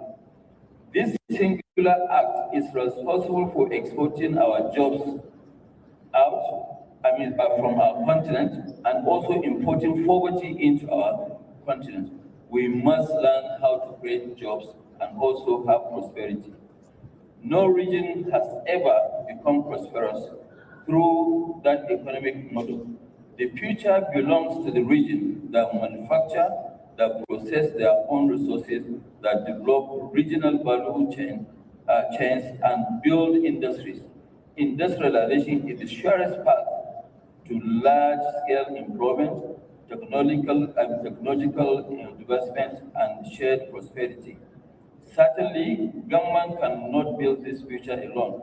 The private sector must become a strategic development partner. While governments create the enabling environment, businesses will create investment, industries, innovation, and ultimately jobs and prosperity. There is no way government can actually create or bring prosperity without partnering with private sector. The establishment of the ECOWAS Business Council reflects this new thinking, and I assure Your Excellencies that the Council will be action-oriented. We intend to serve as a practical bridge between governments and the productive private sector, helping identify obstacles, investments, promoting regional value chains, and supporting the decisive movement, given that our ECOWAS has completed 50 years of existence. We therefore not only commemorating the past, we are being called upon to make fundamental choices about the future. The official theme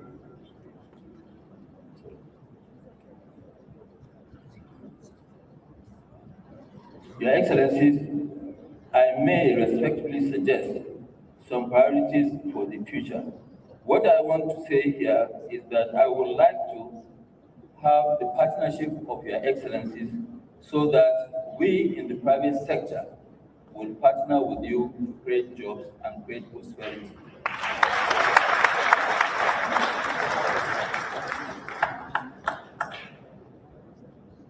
Like I said earlier, history will not judge us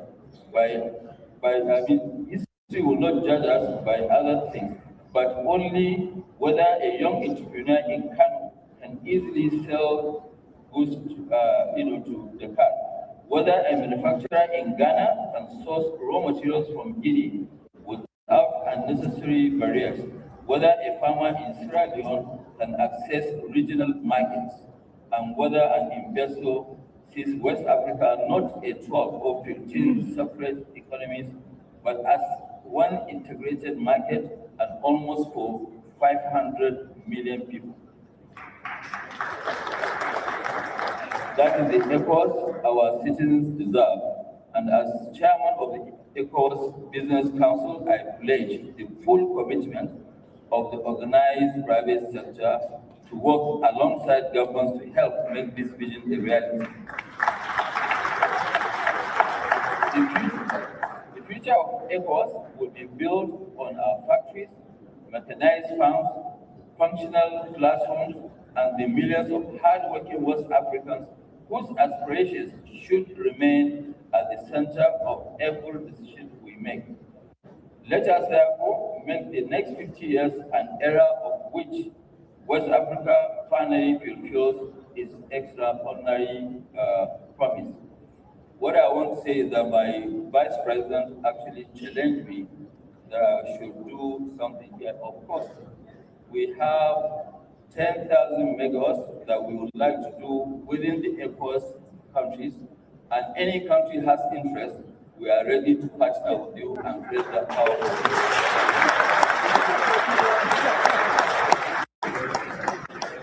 Please, I would like our leaders here to take that first opportunity.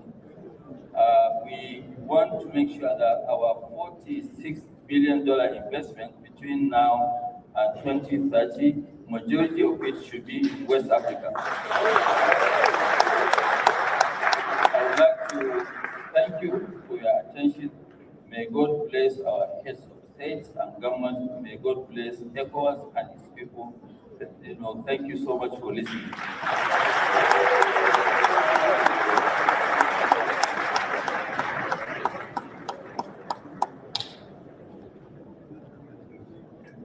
Thank you very much, Alhaji Aliko Dangote. My application is in. Our Minister of Energy, take note. Tomorrow, the actual paper, the hard copy of our application should be in. And I invite my colleagues.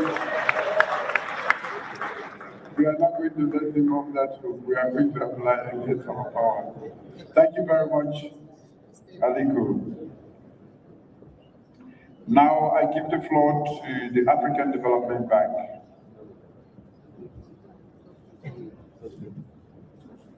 Thank you.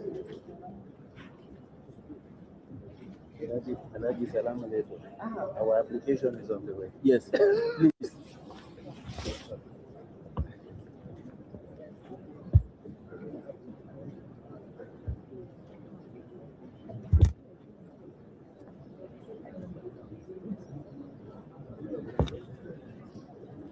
Excellent. Your Excellency, Yes, President Julius Malabio, President of the Republic of Sierra Leone, and Chairperson Public ECOWAS Authority of Heads of State and Government. Your Excellencies, Heads of State and Government of the ECOWAS member countries here present. Your Excellency, Dr. Umar Ali Toure, President of the ECOWAS Commission. Your Excellency, Dr. Fatima Marabio, First Lady of the Republic of Sierra Leone. Your Excellency, Amina Mohammed, UN Deputy Secretary General. Your Excellency, the former President of the Republic of Sierra Leone. Excellencies, Vice Presidents, we are present. Honorable Ministers, distinguished guests, ladies and gentlemen, all protocols observed, I bring to you very warm greetings from Dr. Sidi Uttar, President of the African Development Bank Group, who could not make it to be with us here and has designated me to deliver this speech on his behalf. And I quote, "Let me start by expressing deep appreciation for the warm welcome extended to the African Development Bank Group for the excellent organization of this summit. As ECOWAS recently celebrated its 50th anniversary, we continue to reflect on more than an institution. We celebrated 5 decades of collective vision, a West Africa united by solidarity, connected by opportunity, and driven by a shared ambition for prosperity. I wish to commend the leadership of the ECOWAS Authority of Heads of State and Government under the chairmanship of His Excellency President Julius Madabio, as well as the ECOWAS Commission under the leadership of His Excellency President Omar Ali Toure. Through both of your leadership, ECOWAS continues to advance peace, stability, free movement, trade, regional integration across West Africa. I also commend His Excellency President Julius Madabio for bringing to the fore integration through the upcoming West Africa Integration and Investment Summit, an initiative that the African Development Bank fully supports. Since assuming office as president of the African Development Bank Group, I have engaged extensively with heads of state, with ministers, shareholders, board members, staff, investors, entrepreneurs, young Africans, and development partners.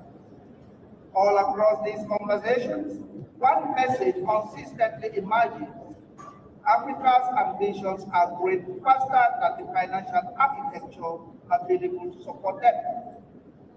Our continent now requires institutions capable of mobilizing larger volumes of capital at scale, forcing stronger partnerships, acting with greater speed, and re-imaging development minds for a new era. Yet this challenge presents an opportunity.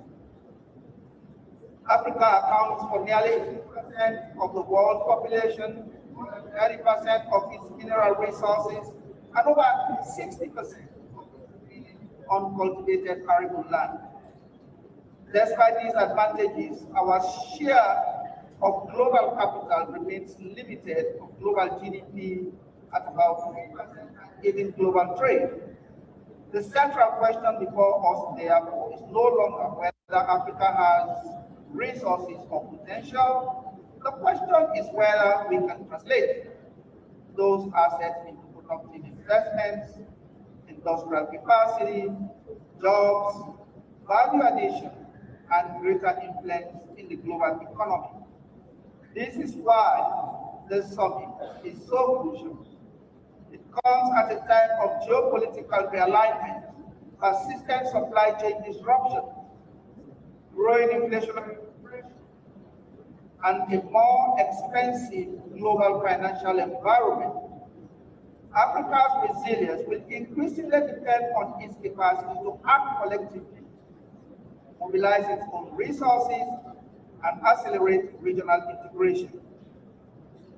The African Development Bank, your bank, Your Excellency, views regional integration not only as an aspiration, but as a necessity. Integrated markets reduce costs, expand opportunities, increase competitiveness, create jobs at scale.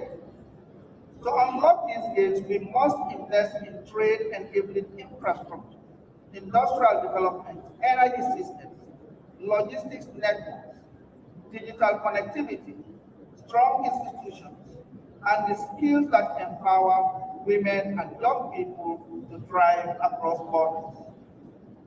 This vision is reflected in the African Development Bank's new 4 cardinal points, which are the strategic focus of the bank: mobilizing capital at scale, unlocking Africa's capital power, turning our demographic dynamism into a dividend, particularly for women and young people, and accelerating investment in resilient infrastructure, in industrialization, and value chains that retain a greater share of wealth within Africa.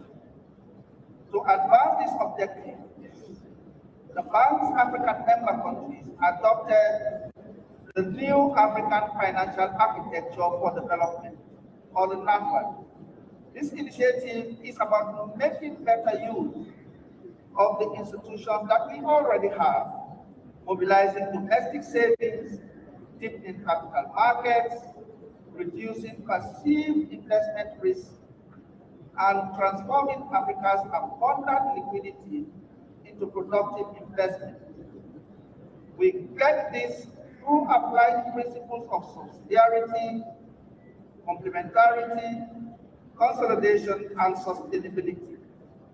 For ECOWAS, NAFAD offers a practical pathway to financing the region's ambitions. It seeks to mobilize West African savings, strengthen regional financial institutions, deepen capital markets, reduce investment risk, and channel long-term financing into infrastructure, industries, and enterprises that underpin regional integration. NAFAD is therefore not merely a financing initiative. It is an enabling architecture for transforming the ECOWAS into an engine of shared prosperity. At a time when ECOWAS is pursuing deeper economic integration, NAFAD can provide the financial backbone needed to realize this vision. Regional integration cannot be achieved through policy harmonization alone. It requires long-term capital to finance transport corridors, power pools, logistics platforms, digital connectivity, industrial clusters, and cross-border value chains. NAFAD seeks to enable exactly that transformation. The African Development Bank is already making a substantial investment across the West Africa sub-region. Our active multinational portfolio stands at about $3.72 billion, supporting initiatives in food production, in energy, and transport. And of course, when we add national operations, that figure goes close to $20 billion for the region as a whole. These investments include rice value chains, it includes the Trans-Gambia corridor, it includes the Senegal-Mauritania-Rosso Bridge, the Cote d'Ivoire, Liberia, Sierra Leone, Guinea, CLSG, electric city transmission, and of course the Cote d'Ivoire, Liberia, Sierra Leone, Guinea interconnection project is a powerful example of what regional cooperation can achieve. Spanning over 1,300 kilometers of high voltage transmission line and connecting 4 national power systems, the project received nearly 40% of its financing from the African Development Bank. The next challenge before us is scale. The ambitious $15.6 billion Abidjan-Lagos corridor represents far more than a transport project. Stretching over 1,000 kilometers and linking 5 economies, it embodies a new vision of regional competitiveness, integrating transport, energy, trade facilitation, logistics, and digital systems. The bank is also advancing preparation of the first phase of the Benin-Togo Transit Road Rehabilitation and Transport Facilitation Program. We are also preparing the Praia-Dakar Maritime Corridor Project, for which studies are already complete. In today's rapidly changing world, competitiveness depends on our ability to unlock finance, reduce risk, build institutions that deliver at speed and scale. This is why the vision of the ECOWAS Common Market and NAFAD must advance together. One expands markets and opportunity. The other, which is NAFAD, mobilizes the capital required to transform opportunity into tangible prosperity. For ECOWAS, the success of NAFAD will ultimately not be measured by volume of capital mobilized alone, but by the opportunities created. The The objective is to finance enterprises that employ young people, expand opportunities for women entrepreneurs, strengthen agricultural value chains, and support the next generation of West African innovators. I invite you all, Excellencies and Honorable Ministers, to embrace this agenda with ambition and determination. West Africa possesses extraordinary human capital, abundant natural resources, entrepreneurial energy, and immense strategic potential. So the task before us is simple, though not easy, to turn that potential into investment into industry into jobs, and jobs into shared prosperity. If the ECOWAS Common Market represents a vision, then the NAFTA initiative represents the financing architecture to bring it to life. As I conclude, let me take this opportunity to once again thank Your Excellency, President of the Republic of Sierra Leone, for hosting this great initiative, and to also thank the President of the ECOWAS Commission, Dr. Aliou Amar Toure, for advancing the partnership between ECOWAS and the African Development Bank, and for the outstanding contribution to our region and its development. Thank you very much. thank you very much. That's a great partner, the African Development Bank. And now I recognize the presence of our private sector friends from Morocco, African Atlantic Gas Pipeline. Give them a round of applause. They are going to work on this big project for us and signing them. Yes, we have already signed that agreement. And so don't be surprised when the gas comes your way. Thank you. For the final, this concludes our this section of the conference. And now we're now going to go into the ordinary session, and we have a few items. If Your Excellencies are willing to endure a bit more, then we can just go through those very quickly so that I can let you go and fly. Deal? Silence is a deal. Thank you. Let's continue.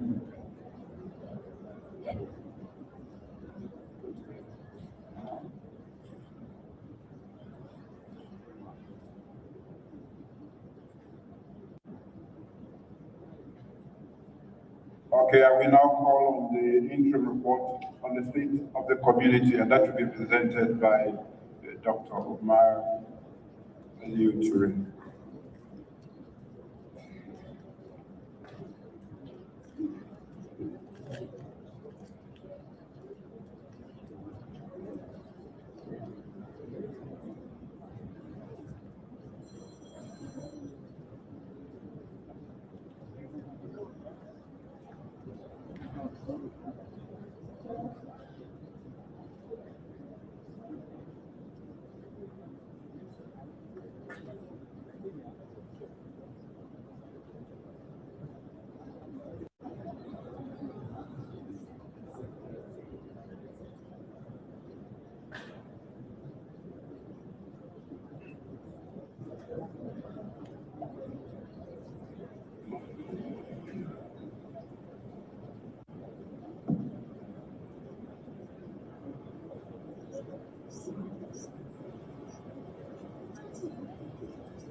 Your Excellencies, I will now invite all of us to go for the closed door where we will finalize some of the critical issues that we discussed earlier, and then we will come back here for the final session, which will be the closing session.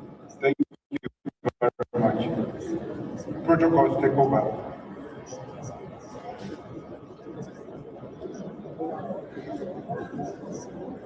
Following the project's technical soundness and economic Atlantic shores of Morocco. The project will connect 13 West African nations, each an essential partner in one of the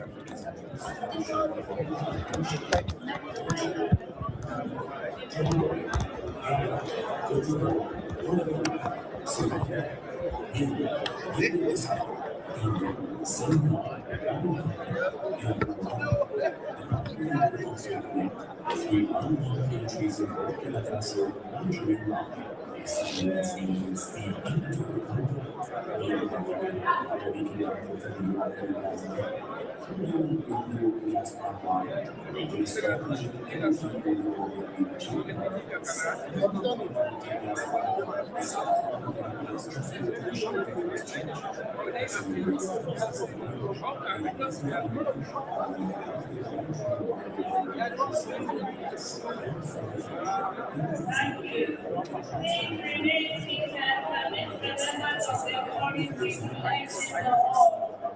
Kindly remain seated and permit the members of the authority to exit the hall.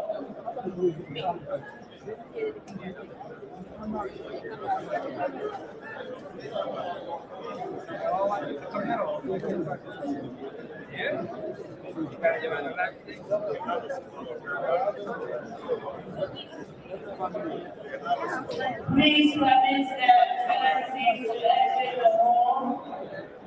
Kindly remain in your places. Permit the members of the authority to exit the hall.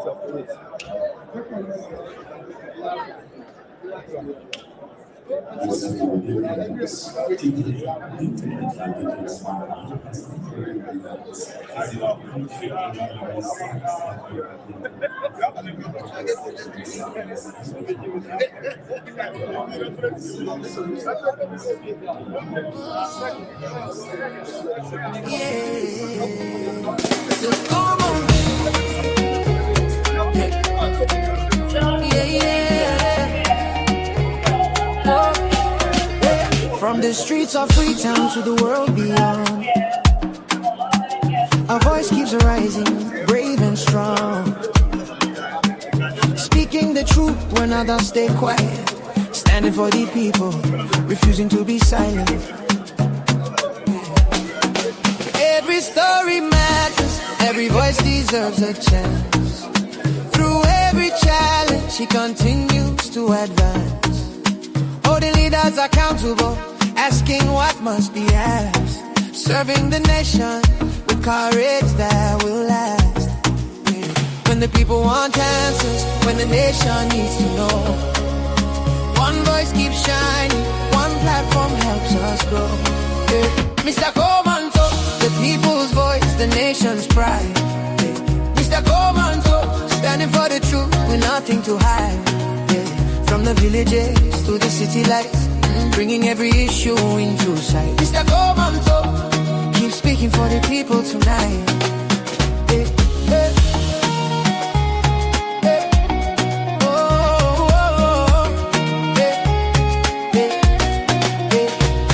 Through the storms of politics and public debate, you open the doors and invite us to participate, giving everyone a platform, every citizen a say. Building stronger communities day by day. No fear, no favor, no turning away. Seeking facts and truth in every way. A bridge for the people, a voice for the land. United Sierra Leone hand in hand. Whoa, whoa, whoa.